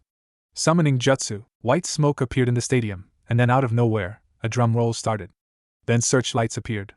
Suddenly a girl with brown hair, green eyes, and a fox's ears and tail jumped out of the smoke carrying a microphone. Here she is, cried the girl, your hostess, Koto. Believe me, it's good to be back in the world of competitive fighting. Koto is a low-class kitsune whose only talent is judging fights. Don't worry, she is 100% neutral. Naruto turns to Gaara and tosses him a soldier pill from his pocket and begins to eat one himself. Alright, said Koto as she pushes Kuno away. Here are the rules. You fight until your opponent is dead or unable to continue. I get to decide if a fighter is unable to continue and my word is final. Oh, I hope you two cut loose and spill a lot of blood. Just thinking of that makes my knees weak. Alright, third match begin. Hey Gaara, let's do a warm-up first. Naruto let out his foxy smile. Sexy jutsu. Suddenly, half of the men in the audience, and a few of the women, were knocked out due to major blood loss. Not bad, said Gaara. Now let's see how you do against this. Wet and sexy jutsu. Gaara then transformed into a young and busted woman with long wet red hair dressed only in a white bathrobe. This caused more people to pass out. Alright, shouted Naruto. Take this, harem jutsu. With that, 20 naked female Narutos appeared. Cosplay jutsu. Gaara was now dressed, in female form, in a tight nurse's outfit. Not much of the stadium was left conscious. Would you two idiots stop messing around, shouted Koto. Where is the blood, the punching, and so on? In a puff of smoke, Naruto and Gaara were back to normal and ready to fight each other seriously now. Gaara made the first move as he sent several blasts of sand towards Naruto. Naruto dodged them with a series of flips. Gaara then placed a hand on the sand and said, Tanuki style, sand spike jutsu. With that, the sand began to form together into many large spikes that seemed to be directed at Naruto. Acting quickly, Naruto unsheathed his katana and began to spin around like a top. This move allowed him to cut off the pointy ends of the spikes. This is amazing, exclaimed Koto. Gaara, who normally sticks to defense, is doing all the attacking while Naruto, whose strength is offense, is only defending himself. What a battle. I just wish that more people could see this. Wait, what's this? It seems like both fighters had stopped. Indeed they had. They seemed to be in staring contest. At least to the untrained eye. In reality, they were sizing each other up. They were looking for any weakness they could find in the other. Gaara's was his dependency on the sand, but it would be very difficult to get rid of an entire desert and still have enough chakra to fight. Naruto had no known long-range attacks and few defenses against them. But his stamina and healing powers made up for those weaknesses. Hey Gaara, let's take this fight to the next level. About time. As soon as Gaara said that, a dun of sand appeared around him. He was going into his demon form. As Naruto waited, his whiskers began to grow larger, his hands turned into claws, and his eyes turned red and slit. A few moments later, Gaara came out in his mini Tanuki form. It doesn't take as much time as it does when he wants to get big. Unbelievable, cried Koto. Both combatants are now using their demon powers. My senses tell that they are both using base-level demon powers. I can't wait to see this carnage. At that, both of them charged at each other. When they got close, Naruto swung his katana at Gaara, but was blocked by his tail. Then, quickly, he slammed one of his clawed sandy fists into Naruto, sending him several yards away. Naruto then got back up and gave out a laugh. Wow, we have never gone all out like this before, said Naruto. That's because of your mom. She always stops us when things start to heat up. Well, enough small talk. Summoning jutsu. Once the smoke cleared away, there stood the Chibi 5, they are what I called the 5 kitsunes the Shippo meets. Hey boss, said the leader. What do you need? Just to take him out, said Naruto pointing at Gaara. The Chibi 5 turned and looked at Gaara. Then they turned to face Naruto again and gave him a scared look. Ah, sorry boss. We don't think so. With that, they began to dig into the earth and vanished. With a sigh, Naruto swung the Kitsune Saiga and shouted Kitsune Wave. From the blade came a wave of red chakra in the shape of a fox's head. Its mouth opened as it neared Gaara. In a panic, Gaara shouted Tanuki style, drilling air bullet. A giant bullet of air came out of his mouth and went head-on with the red chakra. The two attacks collided and exploded, creating a huge dust storm. Before Gaara could get his bearings, he saw Naruto coming towards him through the dust. I see he used that attack to distract me. He must have been behind that attack, so if I countered it he would be on me in seconds. As Naruto neared his friend, he heard him say Tanuki style, Desert Coffin. With that, Naruto found himself constricted by the sand. Well folks, if you blinked you missed one sweet attack, exclaimed Kodo. But it looks like it's over as Gaara has Naruto stuck in some sort of sand cocoon. It's more like a coffin, said Gaara. So Naruto, ready to give? I know you put a lot of your chakra into that attack. You don't have much left, and I can use the other jutsu I developed that goes along with this one if you don't quit. Well, I think I still have a shot. Right, boys? With that, the Chibi 5 shot out of the earth and bit into each of his arms, legs, and the side of his neck. Didn't you find it odd that they didn't puff out like other summons? Give up, Gaara, and I'll tell them to let go. If you don't, they'll only bit harder. So, a game of chicken. Fine, I'll play. Tanuki style, desert funeral. With that, the sand around Naruto began to compress. At the same time, all 5 kitsunes bit down even harder, causing Gaara to scream in pain and release his jutsu before it could finish. Both fighters fell to the ground and their transformed states vanished. Koto moved over to the 2 fallen fighters and checked them out. Both fighters are unable to continue. This match is a draw. What? Shouted the Kazekage. How can this be? How can he lose? Wow, said Aoi. I won the betting pool. What? Yeah, I bet that this would end in a tie. The odds were 700 to 1, and I won. With that, Aoi began laughing like a maniac. Later that night, Aoi and the gang were out at the last ramen stand in the village. The rest had been closed due to the high taxes the daimyo had placed. They were all laughing about what had happened today until a dark-haired teenager they had never seen came up to them. Hello, he said simple. I saw that last match and was very impressed. Thanks, said Naruto after he slurped up him noodles. He then noticed that this guy had a leaf forehead protector with the leaf symbol on it. There was a slash running right through it. Are you from the Leaf Village? He said simple. I got tired of all those weaklings holding me back. Now I'm just looking to find something that will push me further. He paused for a moment, and then continued. That fight was excellent. You too, he points at Naruto and Gaara, remind me of myself when I was younger. So much potential and power. Yes, said Gaara. Getting attacked by Chunin every day will do that to a guy. How many has it been so far? Asked Naruto. Gaara pulled out a small notepad. About 97. He looked up to see the teenager leaving. Hey, you leaving so soon? Got to, he said, not turning around. By the way, the name is Itachi. With that he left. No one there knew that only 2 days ago had killed his entire family. Master Naruto, cried an old voice. Everyone looked around, trying to find the source of the voice until they saw a small dot on Naruto's nose begin to get bigger. When Naruto noticed this, he swatted Myoga. What's the matter, Myoga? Inuyasha throw you out or something? No, this is a very serious matter, said the old flea demon. This concerns Lord Sesshomaru's mother, the four-tailed demon. What about her? Asked Aoi. I just found out that she was sealed a few years ago, and now her container is in huge trouble. Whoever said life was fair? That is something we say or are told many times in our lives. What makes us think that it ever was in the first place?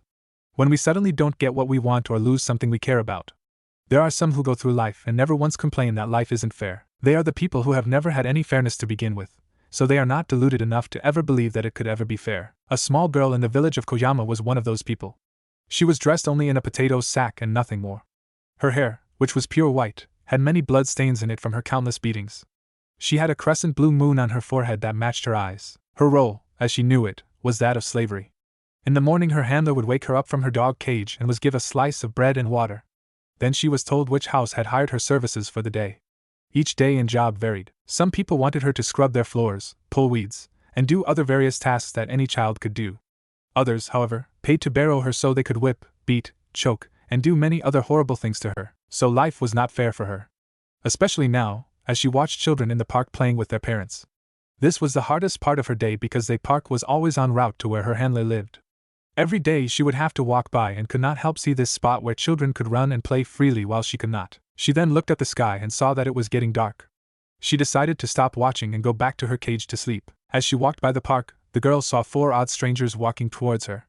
2 of them had blonde hair, 1 had red, and the tallest of them had blue.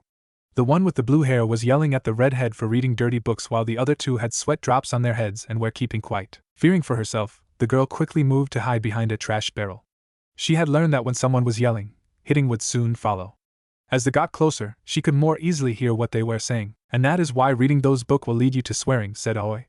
Gaara simply rolled his eyes to this and kept reading his book. So, said Temari. Anyone know who we are looking for? That stupid flea. Didn't Naruto stop dead in his tracks and let out his famous foxy smile. No pranking while we are here, Naruto, said Aoi. We are treating this like a mission, so there will be no room for that kind of stuff. Not that, Mom. I just remembered I have to do something alone for a bit. I'll meet you all at the hotel in a little bit. At this, Gaara pulled his face away from his orange book and gave him an odd look. Temari and Aoi exchanged glances that asked each other, what kind of trouble will he get us in? I'm just going to get you a present, Mom, said the kitsune container. At that, his mother started jumping up and down like a little schoolgirl and asked her son what he was going to get her. His only reply was that she would have to wait till she had a hotel room to find out. With that, she grabbed Temari and Gaara by the back of their shirts and left only a dust imprint of them in her wake. Naruto chucked at his mother. He then walked over to the barrel where the little girl hid. Hi there. Do you mind coming out? No answer. I know you are there. I just want to talk. With that, she slowly moved her head from behind the barrel to get a look at the blonde's face. Your face looks like the sky, she said. Now this was a first for Naruto. Usually, when someone said something about his face, it was often about his foxy features or his hair looked like an urchin. Why is that? He asked. Your hair is the sun, said as she pointed to his hair. She then pointed to his eye. Those are the sky. Well, said Naruto with a smile, that explains my sunny disposition on life. Disposition? It means that I'm very friendly. At that she began to come out from behind her barrel and Naruto got a better look at her. He felt intense angry when he saw all those scars on her arms and also noticed that she was missing about half of her teeth. Stay calm. She won't have to endure this for long. What's your name? She asked. Naruto, and yours? I don't have one. My handler just calls me things like demon, filth, and bitch. She was cut off as Naruto quickly placed his hand over her mouth to silence her. He then looked back and forth to see if any rocks were coming his way. Sorry, but my mom has this thing about swearing. He took his hand away from her mouth and sighed. I have to go now. With that, the child with no name left, unaware with what would happen to her that night. It was about 10 minutes later when Naruto walked into his hotel room. Inside, his mother and friends were waiting for him. So, how did it go with her? Not bad, Mom. But was all that jumping up and down really necessary? You kind of looked like a fool. I didn't want her to be afraid of us, said Aoi defensively. Remember that people will always let down their guard if they think they are dealing with a fool. By the way, interrupted Gaara, are we sure we can trust that flea? He was a little vague, admitted Aoi. Flashback, 1 week ago. Myoga was in Naruto's fist after he had told them that there was another demon container out there. Naruto, from what Myoga was feeling, had a very impressive grip. Why are you telling us this now? Shouted Naruto. I didn't think it was important, said the flea as his face went red. With Sesshomaru dead, what happens to his mother is no real concern to me. Myoga began to gag. It was only a few days ago while I was in her village did I hear that the villagers were going to decapitate her. I thought you might like to know. Naruto, said Gaara calmly, put the flea down. Naruto did as he was told. Thank you, Lord Gaara, said Myoga. However, his relief was short-lived as Gaara began to pound his ramen bowl on Myoga till it broke. He then grabbed Temari's and began to do the same. Feel better? Asked Naruto when he saw Gaara stop. Yes, present. I'm surprised we got any information out of him after what you two put him through, said Temari with a sigh. Then, coming from outside, the four of them heard the sounds of angry shouting. They looked out the window and saw a large crowd moving in the direction that the girl had gone. I don't like the looks of this, said Naruto. The girl realized something bad was happening the moment she got home. First thing that happened was a beating she got from her handler. After that, she was dragged outside and told to stop crying or she would get it some more. She did her best to stop and didn't receive more punishment from the man. About 20 minutes later a large crowd surrounded them. Some carried torches and sticks. Her handler cleared his throat to silence the people. Everyone, he shouted, the day we have waited for is here. No longer will we need to fear the wrath of evil that we have kept all these years. We will make sure that this demon will be unable to harm us as we wait for our savior to return to us once more. He turned to the girl. Demon, you will have your arms and legs removed so that you will be unable of running away or harming anyone ever again. He reached behind his back and pulled out a butcher knife. As he did this, two people from behind her quickly grabbed her arms and pulled them out. Hey, came a loud voice. Who are you calling a demon? Everyone stopped and turned in the direction of the voice. Who are you? Asked the girl's handler. Where are my manners? Exclaimed Aoi as she moved in front of her son. I am Aoi and this is my son Naruto. These two are his friends Gaara and Temari. Why have you stopped us? The man yelled. Because what you are going is sick, yelled Naruto. From what I can see you are all the demons here. The man's face grew dark at this. I don't believe you could ever understand, since you are outsiders. A few years ago, while my wife was still alive and about to give birth, a four-tailed dog demon attacked us. There was no time to call for help and we have no priests in our midst to banish it away. Then an old woman and a man with black hair came to our village. At that moment, my wife gave birth to my daughter. The old woman said she could save our village if we scarified one more life. What was one more life to the countless others we had lost? That mean that she's your daughter, said Aoi as a killer intent came out of her. No, my daughter died that day as the demon was placed into her body. After that, the old woman said that would have to keep her alive until she returned. If we did, she said she would use her abilities to bring back those who had fallen during the attack. Right now we are just making sure that she can't go anywhere. Well, we have a problem then, said Naruto as both he and Gaara stepped in front of Aoi. What do you mean? We aren't leaving without her, said Gaara as he put on his psycho face. Yeah, she's coming with us, said Naruto. What makes you think that you can take on an entire village? A village of idiots who believe the dead can walk again will be no problem for us, said Gaara as his gourd was uncorked. Sand shot out of it, and began to circle around the area, keeping only the handler, the girl, the two guys holding the girl, and the four from sand inside. The people began to throw things at them, but the sand stopped each item. Here's how it's going to work, said Naruto. You will let her go, and she'll come with us. In exchange, we won't kill you. It's a bargain. The two villagers holding the girl suddenly let go. They then charged at the sand shinobis, shouting loudly. Temari took out her large fan and used it like a baseball bat, hitting both of them in the stomach with one swing. The girl's father saw this and grew nervous. He realized that these children could not be normal. Demons, spitted the man. Well, not technically, said Naruto as he closed his eyes and smiled. We just contain them, said Gaara as he imitated his friend. I hold Kyuubi, said Naruto as he opened his eyes. And I am the container of Shikaku, said Gaara as he did the same. The man looked into their eyes and what he saw scared him. He saw each of their demons growling at him. The Kyuubi's fangs dripped with saliva. Shikaku looked like he was having a laughing fit. In a desperate act, he grabbed the girl and used her like a shield with his knife still in hand. Stay back, you Batar! Before he could finish, something from behind him grabbed his arms and pulled them back. Then a foot was placed on his back. The man turned his head and saw Aoi holding his arms. Say one more word and I will snap off your arms, she growled. Stop, the little girl suddenly shouted. She ran over to Aoi. Please don't hurt him. I don't want others to be hurt because of me. Before she could say any more, her father shot his leg back and kicked her. Too late for that, he shouted. His eyes were wide and looked insane. You have already hurt us. All the problems we have been facing are your. He was about to continue his rant, but Aoi's foot slammed deep into his back. Naruto then walked over to the little girl, who was now crying her eyes out. He kneeled down and started to hug her. This surprised her since no one had ever done this to her before. What he said next surprised her even more. You're not a monster, he said simply. If anyone is, it's these damn villagers. Me and Gaara are like you in so many ways. After the Kyuubi was sealed in me, my village threw me out like I was trash. Gaara had his sealed inside of him so he could be used like a weapon. We meet people, however, who looked at us and saw what we really are, humans who have great promise. Now we want to help you out and take you to the place where you can be free. To act like a child and live. The girl began to cry harder. This was the first time anyone had ever talked to her like that. Like she was a real person. If this is a dream, then it is too cruel. When I wake up, I don't think I can keep going. Suddenly, she was picked up by Aoi. She, Gaara, and Temari jumped up onto a roof, but Naruto stayed put. One last thing before I go, he said with hatred in his eyes. What makes a demon is its action. You all tortured a little girl who was the one who kept the demon from killing all of you. The real reason you hate her is because you hate yourselves. You were too weak then, but now that she is trapped in a little girl, you are stronger. I have met real demons and they never do the sort of things that you have done. With that he joined his mother and his friends, leaving the people in the village to think. Over on a hill not far from the village, Orochimaru and his master were watching the events in the village. Should we grab them now? Asked the snake man. No, replied the old woman. Let Naruto do the work of gathering the demon vessels for us. He will search them out and help make them stronger. Then, all we have to do is grab them. Once that happens, I will give you the true immortality that you seek.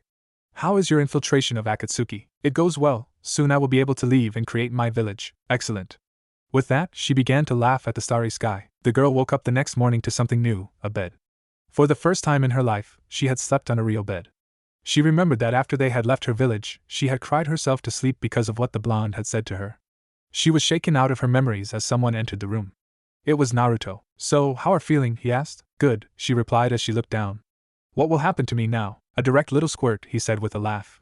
Well, I talked to my mom about it, and she said that she won't let you live on your own. So, she said that she's adopting you. At this she turned to face Naruto. Shock was clearly written on her face. Well, say hello to your new big brother. Once again, she began to cry and gave him a hug. You will need a name. How about Mitsukai? All she could do was nod and the tears continued to fall. Naruto stayed with her till she stopped. Later that day the gang was shopping in the village for some clothes before they continued their journey home.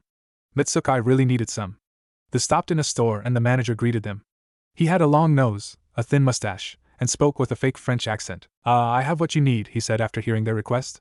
This just came in from my homeland and is being sent to all the hidden villages. It is the latest in children's and ninja clothing. He went to the back and came back with the evil orange jumpsuit. He was grinning like an idiot. The Kazekage sighed in his office. The reason for this sigh was the extra paperwork her had to do since Aoi had been detained all summer.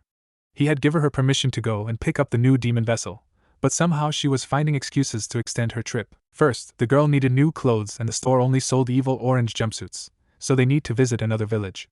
Then, she needed to go to a demon dentist to have her teeth grown back in. After that, a visit to see Aoi's parents, and then a quick trip to the beach. The Kazekage had tried to tell her no, but it was a little hard to do that by mail. Every time he sent a letter telling her to come home, he'd always miss her. Normally, he didn't mind having her gone. The reason, he could swear again without worrying about being hit upside the head. However, because she was gone, he had to do all her paperwork. Apparently, her workload was at least 3 times his. How she was able to get it all done and still have a life was beyond him. Suddenly, Naruto came running into the room while dragging Gaara. Before the Kazekage could say anything, Naruto was grabbing all the furniture and was moving it in front of the door. Gaara just stood in the middle of the room with his arms crossed and a grin on his face. What is going on here? Asked the Kazekage as Naruto started to move his desk towards the door. When he was finished, Naruto looked at the Kazekage with a frightened look. You gotta hide me, he said with panic in his voice. Why should I? Asked the Kazekage in a dull voice. Because I'm your son's best friend. I don't like my son, so why should I like you? This caused the blonde to use his knowledge of the elder man. There were 2 things he knew the older man could not resist. I could put a good word in for you with my mom. Plus, it gets you out of paperwork for a while. At this, the Kazekage's eyes light up. Come and tell your uncle, beep, what the problem is. Please start at the beginning. Flashback. Time unknown. The universe was empty. Nothing existed except a large ball of element, and other things that make people wish they paid more attention to in astronomy. Not that beginning, roared the Kazekage, interrupting the flashback. Fast forward to 3 hours ago, Naruto and company had just arrived in the sand village. Mitsukai, who was dressed in a gray shirt and pants, was excited to see her new home. All the time she was with her new family, she had heard many stories about it. The way Naruto described it, it sounded like a nice meadow from a fairy tale. It looked a lot better in her mind, to say the least. This is Hidden Sand Village, she asked her new brother. Just like I said Naruto. No annoying trees, nice warm temperature, windy, and full of life. This caused Mitsukai's eye to twitch. You're right, said Tamari with gritted teeth, however, you were a bit modest. There are no trees for hundreds of miles. The temperature is over 110 on a cool day. Wind, yeah, we got that. Don't forget the cobras, scorpions, tarantulas, coyotes, and lizards that make this place so full of life. When she was done, she looked over at Naruto to find him kneeled down, and a dark cloud hung over his head. I like it, he said. Tamari's sweat dropped. Okay people, said the always cheery Aoi. We got stuff to do. Tamari, I need you to come with me so I can help you with that jutsu the Kagura showed you. Naruto and Gaara, I want you two to show Mitsukai around. With that, both she and Tamari left. Naruto and Gaara showed her around the village. They showed her the academy, the playground, the shopping district, their homes, and even the place where they first met. And to your left, said Naruto, is where Gaara killed his uncle. He pointed over to a roof. You killed your uncle? Asked Mitsukai to Gaara. Hey, he tried to kill me first. This left her with another twitch in her eye. They kept walking for a while until Naruto spoke up again. And here folk, we have the best ramen stand in town. His voice trailed off as he looked at the now closed stand. What's going on here? This place is open 24/7. Naruto, please stay calm, said Gaara to his friend. I think I know what's wrong here. What? Demanded Naruto as he grabbed his best friend's shoulders. Gaara simply pointed to a sign that said out of business. And oh,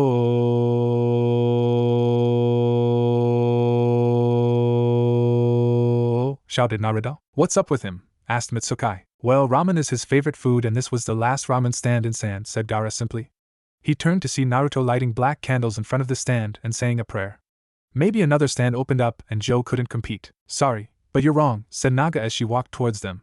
She was carrying 2 large paper bags full of poisonous snakes, in cages. Nice to see you back, Gaara. How was your trip and who is this little sweetheart? Oh, it was fine and this is Mitsukai. So, how are you? Before she could respond, Naruto clung to her leg and looked up at her with tears in his eyes. Please, what happened to good old Joe? Oh, he's alright considering he lost his business. Naruto didn't let go, so Naga decided to continue. About 2 weeks after you left, some guy and his daughter came from Leaf and offered to buy the place. Well, Joe said no, of course. So, the 2 from Leaf went to his supplier and, from what I've heard, got them to stop selling to him. Joe then had no choice to sell. He had to pay his bills and he couldn't open shop without supplies. He had no choice but to sell them his stand. Then they closed it down and left. Naruto began to cry louder. Why did they do that? Asked Mitsukai. From what she was seeing, her big brother was very upset about this. Well, my parents said that those two were the owners of Ichiraku and Leaf. Apparently, they were the nominated for a ramen contest and decided to get rid of the competition. At this, red chakra came surging out of Naruto. Was he angry? No. He was way beyond angry. He was royally pissed. Someone from Leaf had come over and took away the last ramen stand in sand for a stupid contest. That was a stupid reason. Naruto? You do know that there is still instant ramen, said Gaara, trying to calm Naruto down. Plus, I think you scaring Mitsukai. Slowly the red chakra began to fade as Naruto calmed down. Sorry, he said, but I couldn't help it. I can't live on instant alone. With that he picked up a stone near his feet and threw it down the street. Sadly, he hit someone who fell down like a sack of potatoes. Big brother, what did you do? I'm sorry, I wasn't thinking. What else is new? Said Gaara. The four of them went over to the fallen victim to find a young girl with purple hair, about their age, wearing Chinese-style clothing. Naruto picked her up by the shoulders so that she was facing him and gave her a small shake. After that she began to wake up. You okay? Asked Naruto. Sorry about hitting you with that rock. I really didn't see you there. The girl just stared at Naruto for a moment, and then her hands slowly moved behind Naruto's head. Listen, I said he was interrupted due to the girl's lips on his, giving him a kiss. Thank God for the French. The other three had mixed reactions. Gaara was letting his perverted imagination get the best of him, causing him to get a small nosebleed. Naga was simply thinking that this girl was screwed up and Naruto was taking advantage of her. And Mitsukai, well, she didn't really understand what was going on. Hey, she's 3. A few moments later, the kiss ended and the girl started to hug him. Wei and I, she said in Mandarin. Naruto looked like he was out for the count. What did she say? Asked Mitsukai as she poked her brother. They all looked at each other and shrugged. Gaara turned to the girl. What was that about? He asked. The girl brought a hand behind her back and pulled out an old dirty book and handed it to Gaara. Once she had done that, she returned to hugging Naruto. Gaara began to read. This says that she is from the village of the Amazons. A village of female ninja that have some odd rules. Gaara turned the page. It says here that if she loses in battle of any kind, she must give her opponent a kiss of death. Wow, said Naruto as he was finally coming out of it. They sure know how to send a guy off. Wait, there's more. If the opponent is male, then she must marry him. Wei and I, the girl said again. Now Naruto's head was abuzz. He had to marry her just because he knocked her down? There had to be something more. He tried to get up, but the girl won't let him. She clung on to him and refused to let go. Shampoo, take good care of husband. Is okay, yes? Well, shampoo is it? I'm not ready for something like this just yet. I haven't even hit puberty, so I can't get married. This seemed to mean nothing to Shampoo. He turned and looked at Naga. Could you please take Mitsukai home for me? Sure thing, Naruto.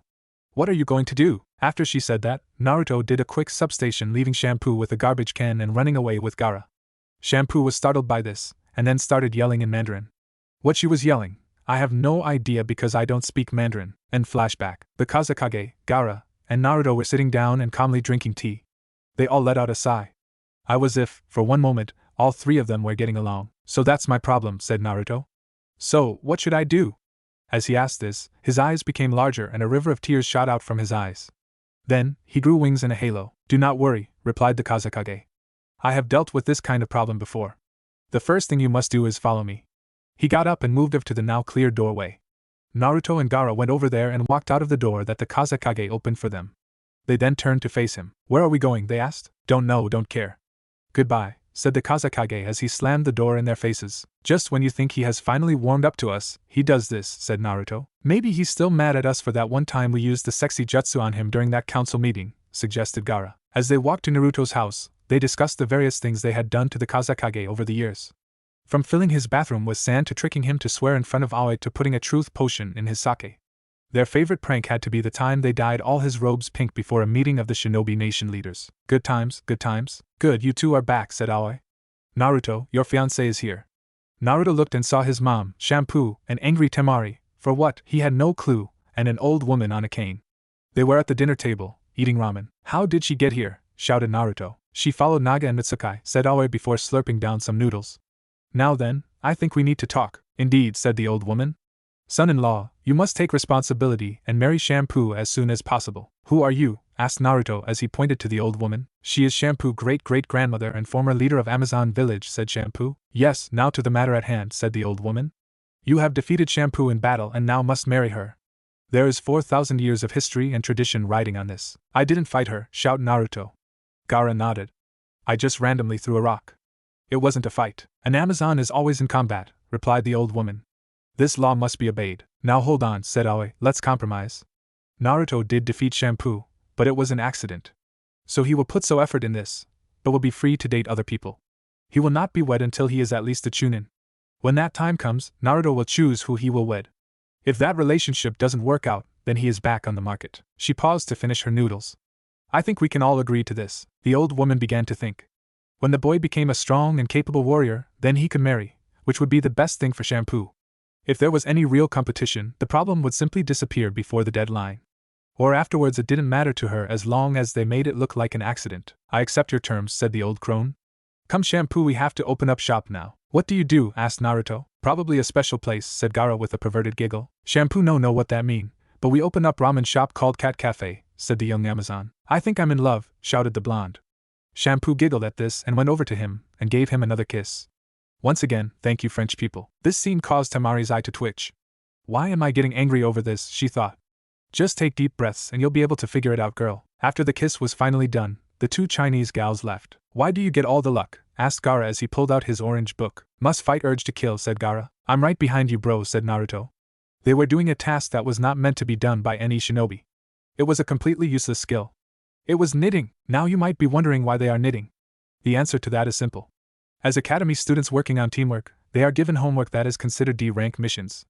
This frees up the genin of the village to do real missions and gives the students time to work out the kinks in their teamwork. Plus, since they are students, they don't get paid. Future Team 3's mission: help out a little old lady with her knitting. Why is my sister getting out of this? Said the 12-year-old Gaara. She watching all my shinobi with the hag, replied the other 12-year-old. Don't whine, we drew straws and she won. We are demon containers. We are like the best of the best. Why are we doing this? As Gaara said this, a waterfall of tears came from his eyes. Would you rather be doing this with you? Asked Naruto with a smirk. Even after the Kazekage found out that Yu has indeed a male, he tried to arrange a marriage with him and Gaara. Yu was very happy with this situation, but Gaara wasn't. Gaara was about to say something, but Temari and the old woman came in from the other room. Temari, 13 now, had her hair in the famous four-pigtail style. She was wearing a white shirt and skirt with a red sash and a fishnet underneath it. On her back was her fan. Thank you for your help, boys, said the little old lady that would remind anyone of their favorite grandmother. Would you like any sugar cookies before you leave? Naruto and Temari's eyes went wide, remembering the last time Gaara had sugar. They grabbed Gaara while politely declining her offer. In the past few years, Naruto had changed drastically. He was dressed in a red GI shirt with no sleeves and matching red baggy pants. Over that was a white sleeveless trench coat with the kanji for Foxy written on the back. As always, his coat was left open. His arms were bare so that everyone could see his very muscular arms. On his side was the Kitsune Saiga, which went with him no matter where he was. His face had little baby fat, even though he ate about 10 bowls of ramen a day. Gaara was dressed in a black outfit with a white sash that went across his chest. On his back was a new gourd. Of course he didn't need it out here in the desert, sand was everywhere. As they walked over to the cat cafe to get dinner, they ran into some old friends. Naga was walking towards them with Ran. Ran was still wearing a brown spandex outfit that showed all the curves. Naga was going with the Lee's more look. There was a black sash that went around her, and nothing else in the upper region. She also wore a long white skirt that ended a few inches from her feet. On her arms were black armbands that seemed to sag near her hands. Her purple hair was tied into a ponytail that had a metal snake's head attached to its tip, making it look like a snake was coming out of her head. In her arms was a large scroll. Hey guys, called out Naga as she saw her friends. How was your homework? Fine, said Gaara as he eyed the scroll. What do you have there? I want it on Nimbe, said the snake lover. It's a snake summoning contract for cobras. The guy who sold it to me even added a couple of jutsus. As she went on with her deal, Rant's face became twisted with anger. Shut up, she screamed. A second later she stormed away. What's with her? Asked Temari. Naga let out a sigh and explained to the group that she had been outbid again for a green spandex outfit by Flames of Youth once again. Meanwhile, a certain man in Leaf was offering his students more green spandex, which 2 of them refused. Where do you think he gets all of it? Well, said Naga, I gotta go. Gotta get up early so I can meet up with the rest of the team before we get our sensei. Naga was on the same team as Makoto Furufuwa and Yu Yudai. Everyone felt pity for the teammates of that cross-dressing, gender-confused male. There was a rumor going around that the Jonin were fighting to get out of being a sensei out of fear of ending up with that team. The 3 of them continued on their way and were soon standing in the Chinese cafe. This was one of the only 3 restaurants left in town. It was hard, but the place seemed to keep up to the increased taxes that the daimyo keep placing on them. Inside, Team 3 saw the other team that would be graduating tomorrow. Ryo Itami was sitting down, eating dumplings, in a larger version of the outfit that he had worn in the last tournament. To his right was Ryo Chikushu. Like Ryo Ryuta's outfit hadn't changed much. The only difference was that he was taller and had spikes on his shoulders. The final member of the group was Shinobu Kui. She was dressed in a gray trench coat that was zipped up and gray pants. Shinobu looked up and quickly looked down when she saw her secret crush walk in. She had never told anyone her feelings for the blonde fox boy, not even her teammates. She knew she wasn't the only one who had a crush on him, but the others who followed him around would end up with their memories erased by his number one fangirl. Naruto, not noticing the red-headed female, saw his mother and his grandparents at a table near the kitchen. Miroku and Sango were in the village for his graduation that would be taking place tomorrow. Mitsukai was there as well, dressed in a white outfit that looked like a dress version of what Sesomaru used to wear with a metal spiky belt, no tail thingy. As they sat down, Shampoo came out with 15 bowls of ramen. 10 were for Naruto and the rest were for everyone else. Shampoo makes these for husband, said Shampoo as she set down the bowl. Is okay, yes? Yeah, replied Naruto, it's fine. Thanks for the meal. He stiffened as Shampoo put her arms around his neck and kissed him on the cheek. Shampoo do anything for husband. With that, the Amazon left. I knew he was my grandson, exclaimed the old monk as he laughed. I remember when I was your age. Just remember to ask if they would mind bearing your child. The ladies couldn't keep their hands off of me. Maybe that was because they wanted to beat you into a bloody pulp, replied his wife, who sent him an angry glare. Naruto, don't end up like this old fool. Women aren't Gaara but the book away. Gaara didn't reply as he continued to read his favorite orange book. The night continued without much else happening, to them at least. On the other side of the village, Taiki was worried about the Genin tournament. This would be his 4th time taking it. No matter how high his grades were, his scores were at least Chunin level. His physical abilities keep him from advancing. It was bad enough losing to Gaara, but he was weaker than an 8-year-old. The injustice of it all, he cried. I am superior to all those fools. Why, Kami, must I be punished for my brilliance? It seemed having his ass handed to him many times had not humbled him. As he continued on his was while ranting, he saw a figure in a black robe enter the village by slipping past the guards. Maybe I can use this. Taiki followed the intruder into a small bar not too far from the gate. He observed him for a while and then approached him with great confidence. Hello, Mr. Missing Leaf Nin, said Taiki as he pushed up his glasses. The stranger looked shocked. How did you know, he asked. You're still wearing your leaf headband and I saw you sneak in. Listen, you little. Shut up, interrupted Taiki. I have a proposition for you that will benefit us both. But first I must know more about you, like your name, and what you did that made you a missing Nin. The stranger was quiet for a moment. My name is Mizuki, he said. I recently tried to steal the Forbidden Scroll, but I was caught. I see. Well, then the information should help you. There are 2 people in this village that, if killed, will help get me into the shinobi program and you back into Chunin lifestyle. I don't see how that can happen, replied Mizuki. Well, maybe this will can your mind. Tell me, have you ever heard of the demon vessels of Kyubi and Shikaku? Later that night, Naruto and Mitsukai were having a light workout before bed in their backyard. Aoi watched as Mitsukai sent a fury of punches towards her brother, who dodged and blocked with grace. Naruto, realizing that it was close to her bedtime, gave her a flick to the forehead that stopped her, more like Itachi than Tsunade. Ah, she screamed. Why can't I beat you? I don't know, replied Naruto with a grin. Maybe because I'm older, bigger, and have more experience. Mitsukai looked at him and let out a sigh. She respected him more than anyone else in the village. He was the first one to ever show her any kind of kindness. In his spare time he trained her and was helping her to reach for her demonic powers. But she would never tell him how she felt. That doesn't matter, she said. I should still be able to at least hit you once, maybe tomorrow, squirt. Right now it's time for bed. The next day, Temari had gotten up early to make a good impression and to make sure Gaara would also. He had a habit of being late due to those books of his. She showered, dried off, and got dressed. After that she made herself a quick breakfast, which she ate quickly. Seeing as Gaara hadn't come down, she decided to see what the problem was. How can a guy who never sleeps be late in the morning? She said as she walked up the stairs. I bet he's reading those books again. Without knocking, she opened the door to find Gaara watching the TV with great interest. Oh no, said Gaara as he moved his hand to hide what he was watching. Was that what I think it was? Asked his sister with her teeth gritted. No, I don't know what you're talking about, stammered Gaara. Mother, came a voice for the TV. You're into that? That being said, Temari moved at lightning speed to see what he was watching. What she saw shocked her more than anything she had seen before. You're watching Bambi, she cried out. Then she started to laugh. Very, very hard. Gaara turned off the TV and stormed out of the room.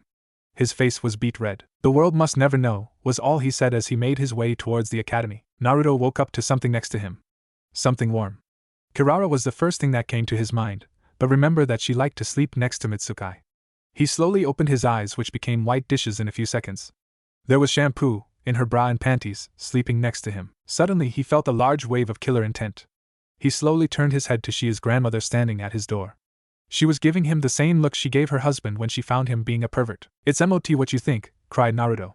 This, however, caused everyone else in the house to run to his room and find out what was going on. Miroku gave him a thumbs up. Aoi brought out her paper fan. Mitsukai just wondered what was going on. Iron, said Shampoo as she chose this moment to wake up. She got up and gave Naruto a kiss on the cheek. This is going to be painful, said Naruto as waterfalls of tears came out of his eyes. An hour later, Team 3 was sitting at their table at the academy. Temari was still laughing her head off while Gaara was trying to ignore her. Naruto looked like he had come out of a bar fight and lost miserably. What happened to you? Asked Gaara. Don't ask. What's with your sister? Don't ask. Hello Gaara, said Yu as he walked in the door, waving his arms so Gaara would notice him. Over the years his pink hair had grown and looked like it went through a curling iron. He was wearing a blue female battle kimono that was altered to make him look like he had. Gaara simple hid in a cocoon of sand. Let's move it, said Makoto as he tried to get in. He was wearing a blue shirt and gray pants. On his back was his clan's symbol. Okay my keikis, said the principal. Today you all graduate. Now before I tell you your Jonin senseis, I have a present for you all. He handed them all a pineapple which exploded in their faces. Ha! Now for the teams. Team 3 has Baki. Team 6, Naga, Yu, and Makoto, has Kiji. And Team 11 has Warasando. That is all. Bye-bye now. With that, Principal Kuno left. A few minutes later Baki came into the room and told his team to meet him on the roof. When they got there he began the introductions. My name is Baki and I'm going to be your Jonin sensei. Now before we begin I would like you all to tell me about yourselves. I'll go first, said Temari. My name is Temari and I'm a wind user. I like chestnuts, my friends, my brother, and botany. I dislike squid and people who are mean to my brother. My dream is to become the most powerful wind user in the world. My name is Gaara. I like porn and my friends. I dislike people who try to take away my porn, people who try to kill me, boys who hit on my sister, and people who betray my trust. My dream is to become Kazekage or to become a super pervert like Jiraiya. When Gaara said super pervert, his sand shot into the air and shaped itself into the kanji for super pervert. My name is Naruto. I like to train my family, my friends, and ramen. I dislike being hit on the head by my mother's fan, the 3 minutes it takes ramen to heat up, and the idiots in the Leaf Village. My dream is to become Kazekage so that I can create a home for all the demons, half-demons, and demon vessels that need a home. Interesting group. Okay, now that that's out of the way, I want to talk about Baki was cut off as a giant shuriken was stopped by Gaara's sand shield. The person who threw said object appeared before them. Impressive for a demon, said Mizuki. Who are you? Demanded Baki. Just a guy trying to get rid of your demon problem. Also I have a score to settle with the Kyuubi. Mizuki points to Temari. Moron, said Naruto. I'm Kyuubi's container. I was close. Anyways, I'm going to finish what was started in Leaf. Mizuki grabbed the other shuriken that was on his back. Death to all demons, he shouted as he flung it at the trio. However, Temari pulled out her fan and created a gust of wind that stopped the shuriken in its tracks. This shocked Mizuki. Why are you helping them? Are you some kind of demon lover? These are my friends and family you're talking about, said Temari. I would protect them even if they were squids. Everyone's sweat dropped to this. Let's get rid of this fool, said Gaara as the sand began to rise around him. I can't wait, said Naruto. Naruto began to make a new set of hand signs. Kitsune style, Foxfire Inferno.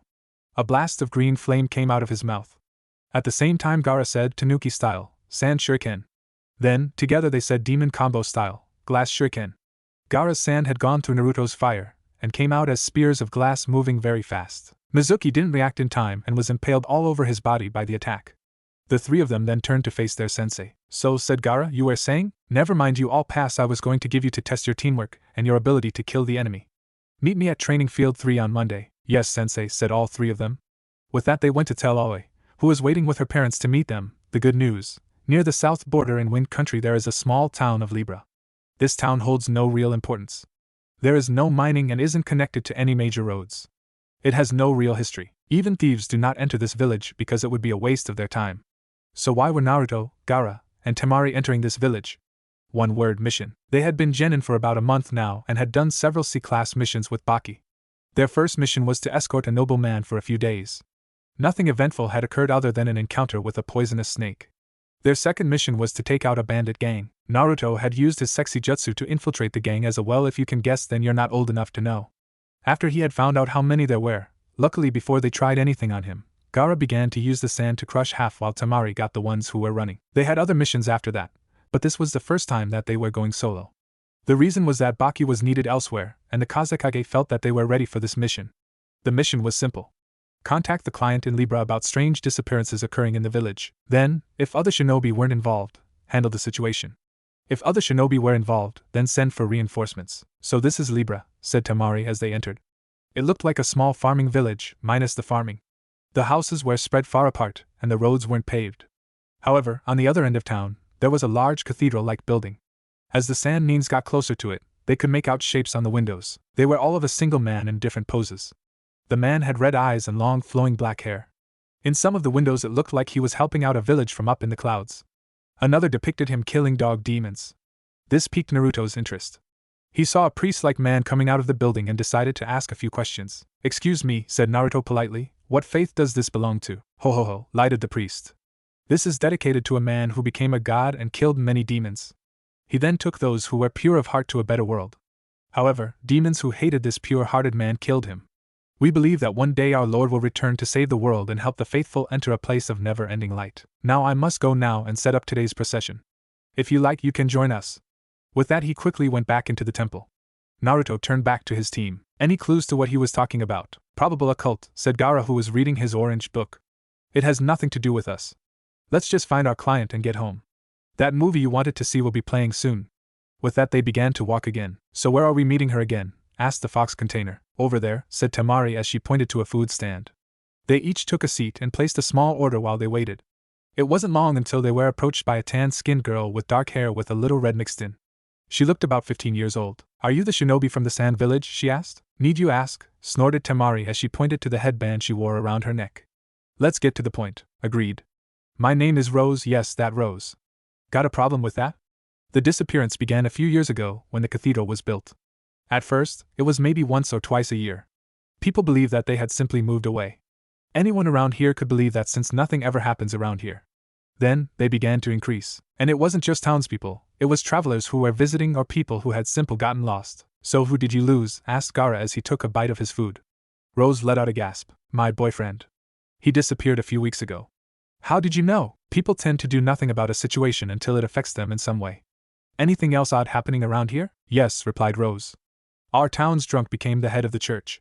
One day he was pissing on the side of the building and the next day he's dressed in their robes." "That's odd," commented Naruto. "There is something else," said Rose.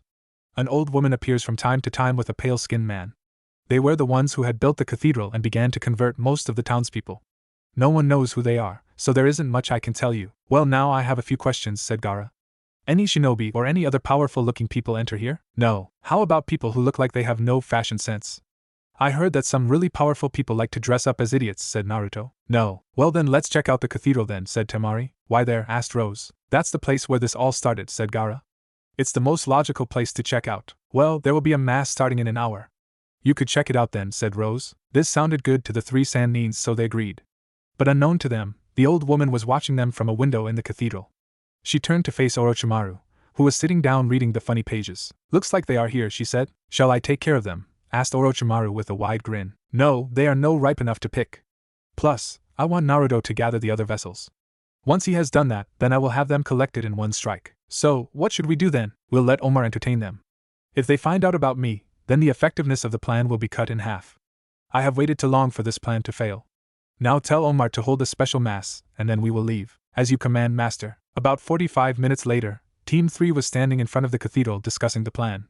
Temari suggested that they sit through the gathering and look for anything out of the ordinary that went on. Afterwards, they could talk to the drunk-turned-priest. Naruto and Gaara agreed with this point of action, and were about to go in when they saw something that caught their eye. "What's that?" asked Temari as she saw a huge pillar of sand coming their way. She looked at Gaara for the answer. "What am I, Mr. Know-It-All?" he deadpanned. "I do," said Naruto with fear in his voice as the object causing the sand pillar got closer. It was Shampoo on her bike in a wedding dress. When she got close enough she jumped up and flew towards Naruto, who caught her. Her bike flew into Temari, who went out like a light. Gaara started poking her with a stick. Naruto happy to see his Shampoo. "Yes? What are you doing here, Shampoo?" asked Naruto, who set her down. "Shampoo hear that Naruto go to Libra. Shampoo then learned from Great Granny Libra have large temples, so we would now." All of a sudden Temari jumped up and burst into flames, causing Gaara to back away slowly. "We are on a mission. We do not have time for this." "So Naruto, we would so yes," said Shampoo, ignoring Temari, completely causing her to face fault. "Temari is right," said Naruto. "We have to complete this mission first. If you want to help you could watch the back for anything suspicious." He gave her his foxy smile that caused her to melt into a puddle. After Shampoo agreed to help, the three shinobi went into the temple. The inside was several stories tall with many chandeliers. Pews and candles filled the main floor and the several balconies. At the end of the temple was an altar where the sand trio could only assume the events took place. Behind the altar was a golden door that seemed to go up all the way to the roof. Seeing that the Mass was about to begin, the three of them took a seat in the middle so they could get a good view and not draw too much attention. The procession was dull. There was chanting and singing that made them feel embarrassed. Time seemed to move very slowly until something caught their attention. "Now we shall have the sacrifice," said Omar. He was a large and bald man. As he said this, two men in cloaks brought in a man who didn't seem like he was happy with this. "Do not worry, child," he said to the sacrifice. "Only those who have the divine blessing of the Lord are allowed to stay. All others shall join him in eternal peace."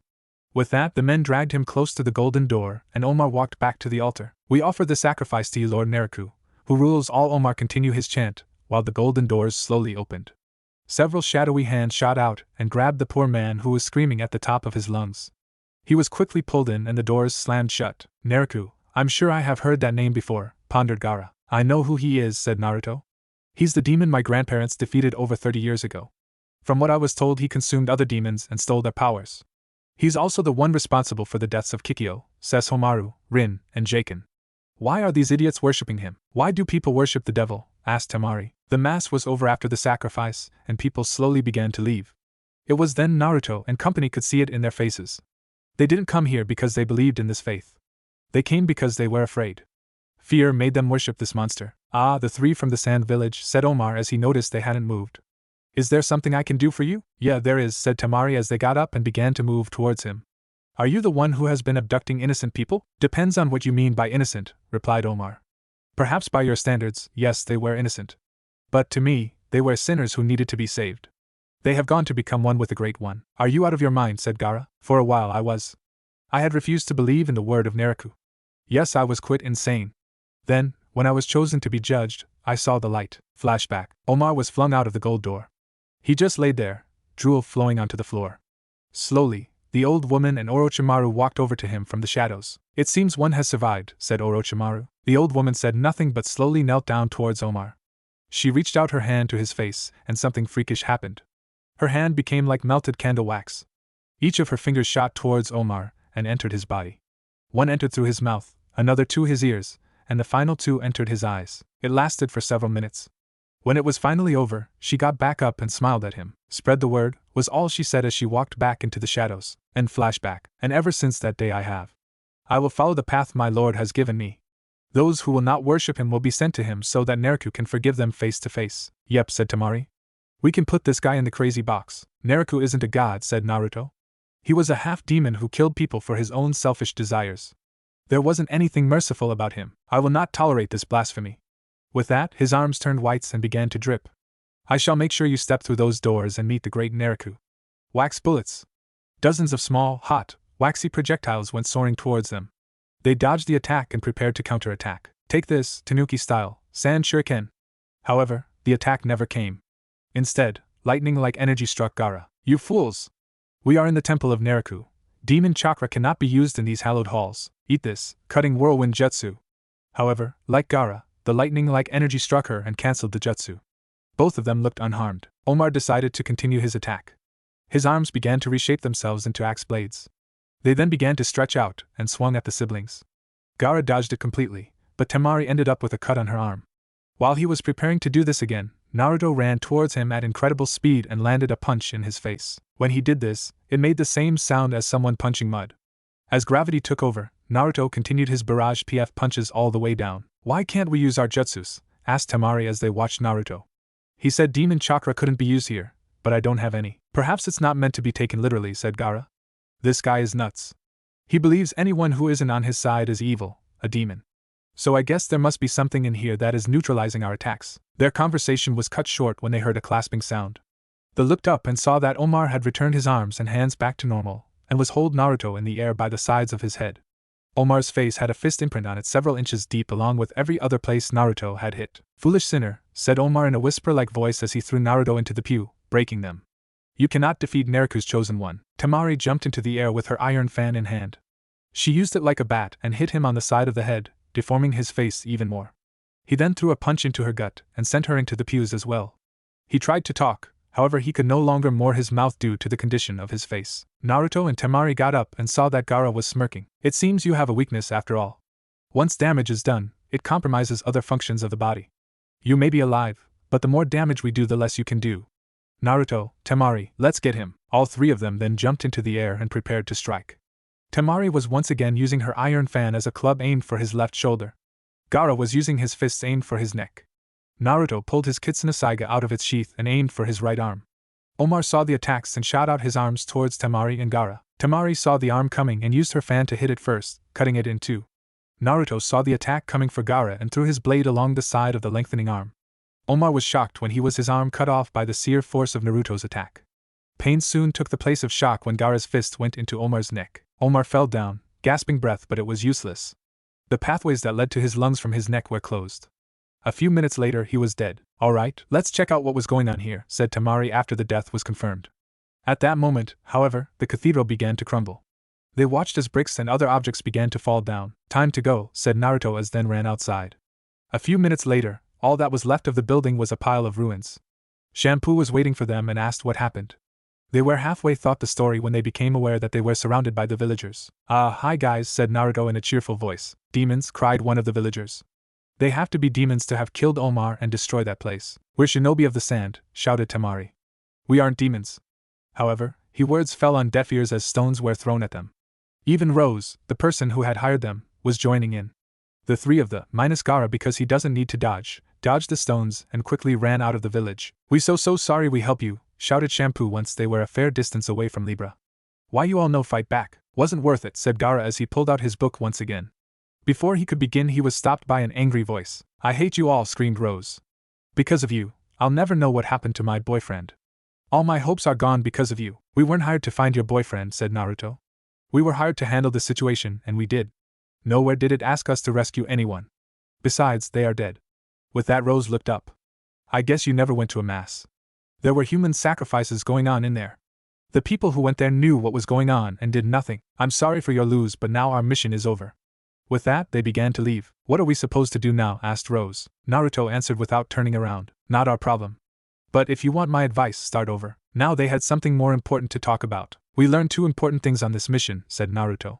The first is that the same people who sealed the Four Tails and Mitsukai are most likely involved. Unless there is another old hag running around with a pale-skinned, black-haired man. The second is that they are involved with some very dark forces. Mainly Neruko. Yeah, I agree, said Gaara. But what are they after? Well, it has to have something with the great-tailed demons, stated Temari. They could be trying to revive Neruko. Or maybe they are going to do it then offer up the demon vessels so he can absorb their powers. I can believe the second, but not the first, said Naruto. I agree, said Gaara. If they needed the tailed demons, why didn't they take Mitsukai with them when they had the chance? Why leave her and go through the trouble of going back? They continued their discussion as they walked through the desert, unaware of the two pairs of eyes watching them. We gathered many souls from that village, said Orochimaru as he held up a glass cylinder. In it were dozens of small blue spheres. Yes, we did, replied the old woman. Pity, I was hoping to use that village for a while longer. But all good things must come to an end. Now, let us use the sand to destroy the Leaf Village. But I thought we were going to wait until Naruto had gathered all of the demon vessels to start our war. That foolish daimyo has nearly crippled the Sand Village. It is on the verge of collapsing. It will have to be soon. Now, get to work, as you command, Master. By the time Team 3 had gotten back, they were still no closer to finding out what the Neruko worshippers were planning. Hey you little brat, shouted a voice from around the corner. You're cheating me. Shut up, replied a voice that could only be Mitsukai. You placed the bet, now pay up. The trio turned the corner to see Mitsukai had set up a poker table in the middle of the street. She was playing against a woman with blonde hair, big jugs, and a diamond mark on her forehead. Next to her was a black-haired woman holding a pig. What going on here? Asked Naruto as he walked over. Oh, hi big brother, said Mitsukai. I set up this table so we could get some extra money around the house. I used the tensiga I got as the opening bid and then with loser, points to the woman in front of her, comes over and starts losing at every hand. You bet the tensiga for a few dollars? Well, yeah. It's a useless sword that can't kill. Mommy says Homaru, best name I could find, told me so. Why can't I win? Team 3 had arrived at the daimyo's castle a day early. They were on a B-ranked mission that involved protecting the royal family. Well, that was the basic information. The truth was a bit more complicated. Flashback. A day and a half ago. The Wind Daimyo is holding a party for his daughter, said Baki as he was giving them the mission. It's her 13th birthday and there will be princesses from many different countries as well and other people who have high positions of power. Each one will have shinobi from their own respective countries, and we will be no different. So we will be guarding the princess, scoffed Temari. This will be dull. I mean, who attack her with that many shinobi? The princess has been targeted before, said Baki sternly. This will be an excellent opportunity to show the daimyo our strength, and why he needs to increase our budget. Them, said Naruto, If this mission is so important, why aren't older and more experienced shinobi getting it? Why us? Well, there was an extra part to this mission that requires a bit more youthfulness. You see, the princess doesn't have a date. Oh no, said Gaara with a glare. No, no, no, no, no. We are not an escort service. What is my father thinking? He didn't give us this mission. The Kazekage is currently in a meeting with the leader of a new shinobi village, and is unable to do anything else at this time. It was Miss Aoi's idea for you all to do this. End flashback. Well, at least I get to see Temari in a dress, said Naruto as he watched people preparing for the events for tomorrow. I hate you, she commented with a laugh. Gaara ignored them as he was deep in the latest issue of Aika Aika Paradise. Excuse me, said one of the servants. The daimyo will see you now. They followed the man into a room at the other end of the building. It was a long meeting room. At the end of the room sat the daimyo in his purple robes. When he saw them come in, his expression changed from boredom to excitement. You're here early, that is good, he said in a whiny voice. Well, 2 boys for my daughter to choose from, that is good. I hope you will make sure she has a good time. We will do everything that is expected of us, said Temari.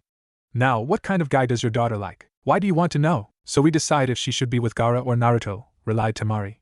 Inside she was a little worried. If she liked guys like Naruto, Shampoo would find out and try to kill her. That would look very bad.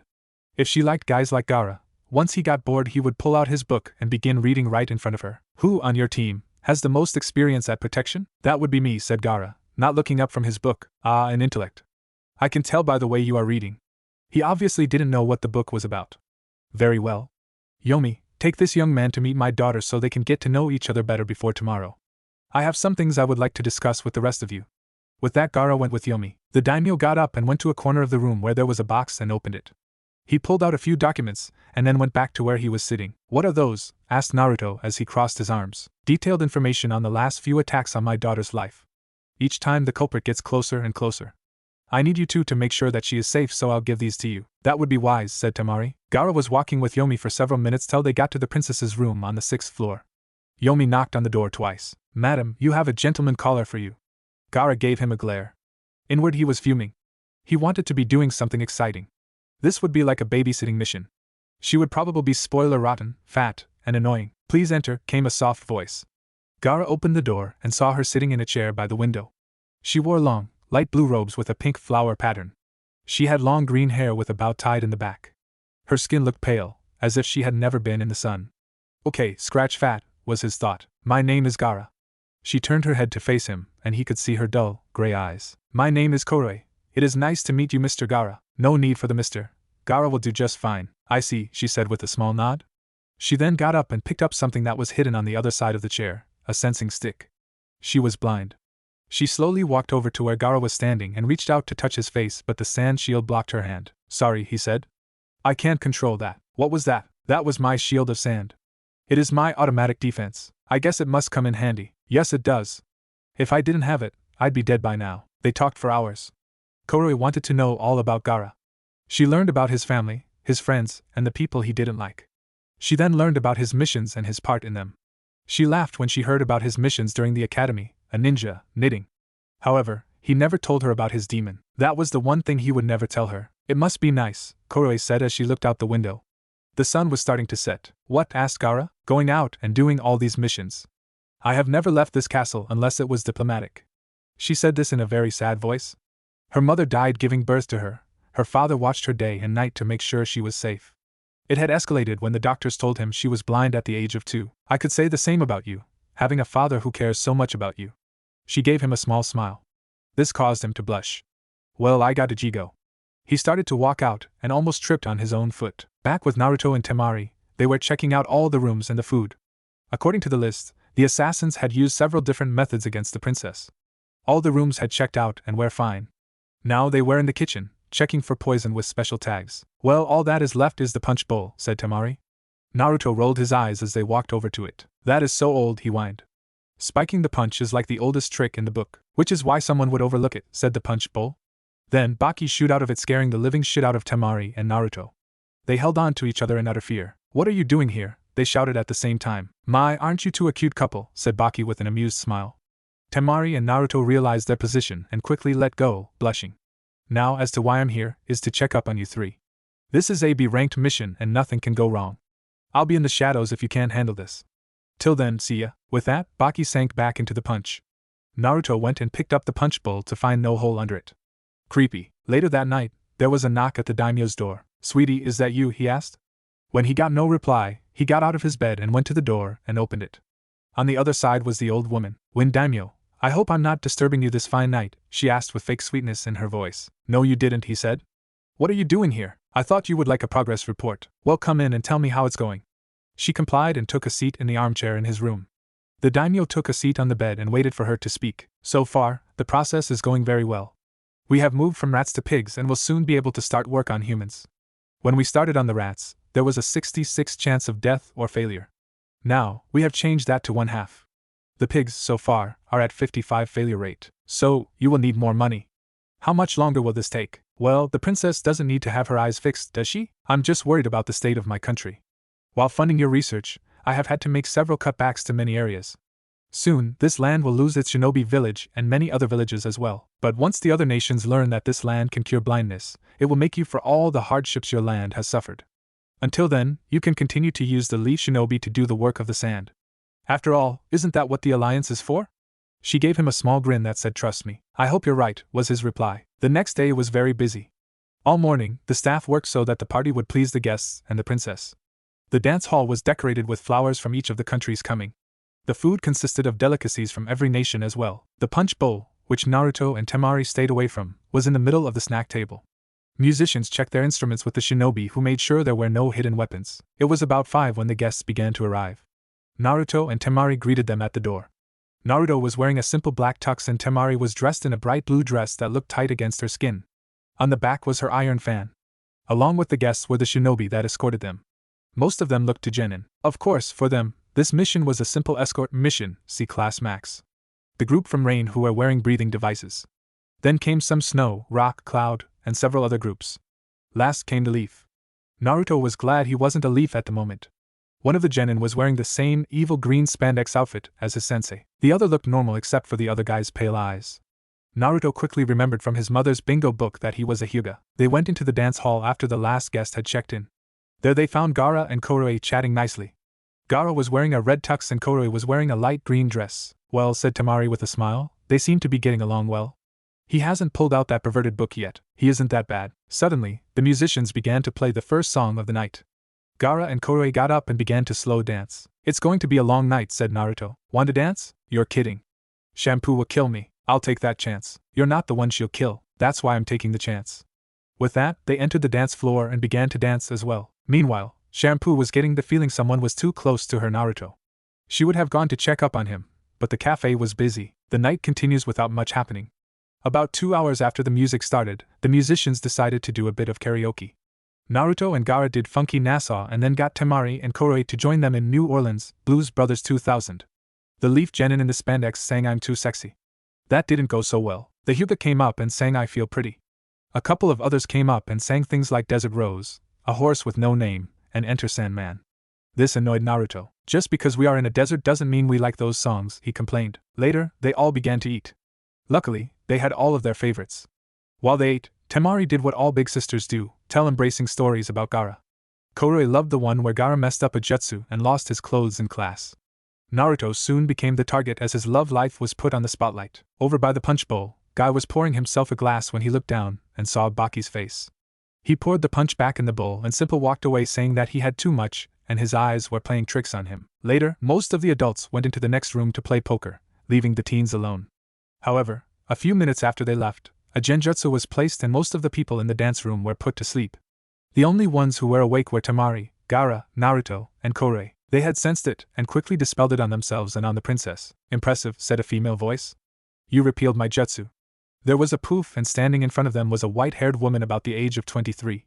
She wore tight black pants and shirt that had long sleeves that got wider near her hands. Her forehead protector had the leaf symbol with a scratch on it. "Who are you and why are you after Korei?" demanded Naruto. "Feisty boy," she said as she licked her lips. "Maybe after I kill her I'll take you with me and make you my pet." "It doesn't matter, Naruto," said Temari. "She is after the princess, that's all we need to know." "Only one hot head, not bad," pouted the woman. She raised her arms and pointed them towards the sand trio. "Shadow Shuriken Jutsu." With that, dozens of shurikens flew out of her sleeves towards them. Before they hit, the sand was coming from outside since Gaara isn't wearing his gourd. Shield of sand blocked all of them. Gaara them stepped forward. "I'll handle this." Just make sure Kore is safe. Why do you get to have all of the fun? Complained Naruto. You two have jutsus that would hurt the others in this room. I am better suited for this opponent. Temari and Naruto nodded. It was true.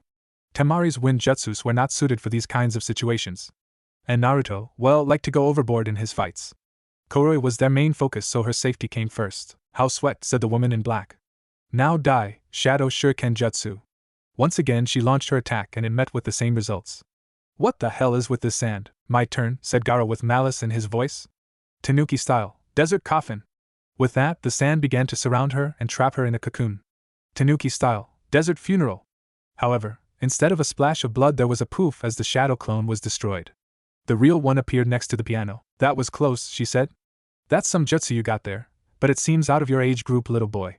You'll need something better if you want to beat me. Now die, Shadow Shuriken Jutsu. Once again, all of the shots were blocked. Fine, I'll try something else. Tanuki style, Aika World Jutsu. The woman suddenly found herself in a completely different world. The world she was in had staircases that went into the sky and doors floating in the sky. There were fountains that poured out wine and sake. Other than that, there was nothing but the ground below her. Hello, my youthful flower, said a man behind her. She turned around and saw the love of her life in nothing but a Speedo. I will spot here because it is hurting my mind's eye thinking about this stuff. What is happening? Asked Koroi. Don't worry, said Gaara as he went over to her. She's down and won't be getting back up. He then held her tight so that she would know she was safe. The next day, the trio was getting ready to leave when the princess stopped them at the gate. I want to say thank you for saving my life, she said. It was no, started Naruto, but was interrupted by Temari. Hey Naruto, what is that? Come with me. Suddenly Gaara found himself alone with Koroi and didn't know what to do. He could say something like it was just my job. Somehow, that didn't seem like the right thing to say in a situation like this. Damn, they never told them how to do things like this in the academy. What would Naruto do? Run away. Koroi was having similar problems. She knew that it was only his job and she had many different bodyguards in the past. So why did he affect her like this? Why did she feel like her heart was being squeezed at the thought of him leaving? Suddenly Gaara grabbed her hand and brought it to his face. Realizing this, she began to feel it starting at the left cheek and moving all the way around. Well, said Gaara, I hope I get to guard you again. I would like that, she said with a smile. Back in the Sand Village, the Kazekage and Orochimaru were finishing their meeting. So, are there any problems? Asked the snake. No, was his only response. Very well then. I will take my leave. As soon as he left, the Kazekage went to his window and looked out. He knew what he was doing would cost many lives, but it had to be done. He only wished there was another way. Orochimaru walked out of the village and was greeted by his master. I take it things went well with the daimyo, he asked. Yes. It amazes me how love can blind fools like him. He is willing to destroy his country just to help his daughter. Such foolishness. With that, they left for sound. You special. Enjoy. Here's your order, miss. I mean, sir, said the shopkeeper to you as he handed him a rolled-up poster. He squealed with delight and then ran out of the shop, eager to get home. As he walked down the street, he was met by his teammates who had been looking for him. What are you doing, you? Screamed Naga. We have practice today, but I just got my order in, cried Yu as he began to bug the poster. This caused his teammates to sweat drop.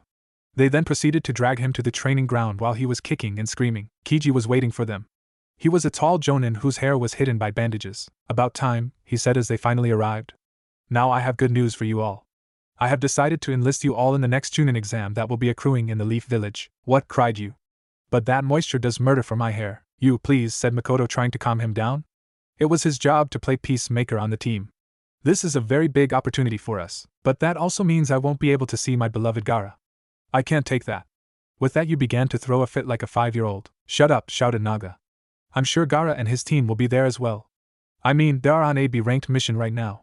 If they are ready for something like that, then they will be there. After hearing that, Yu jumped to his feet and ran into the middle of the training field. Well, what are you all waiting for? He shouted. Let's train. After a few hours, the training was finally over and Yu began to walk back to his family's compound.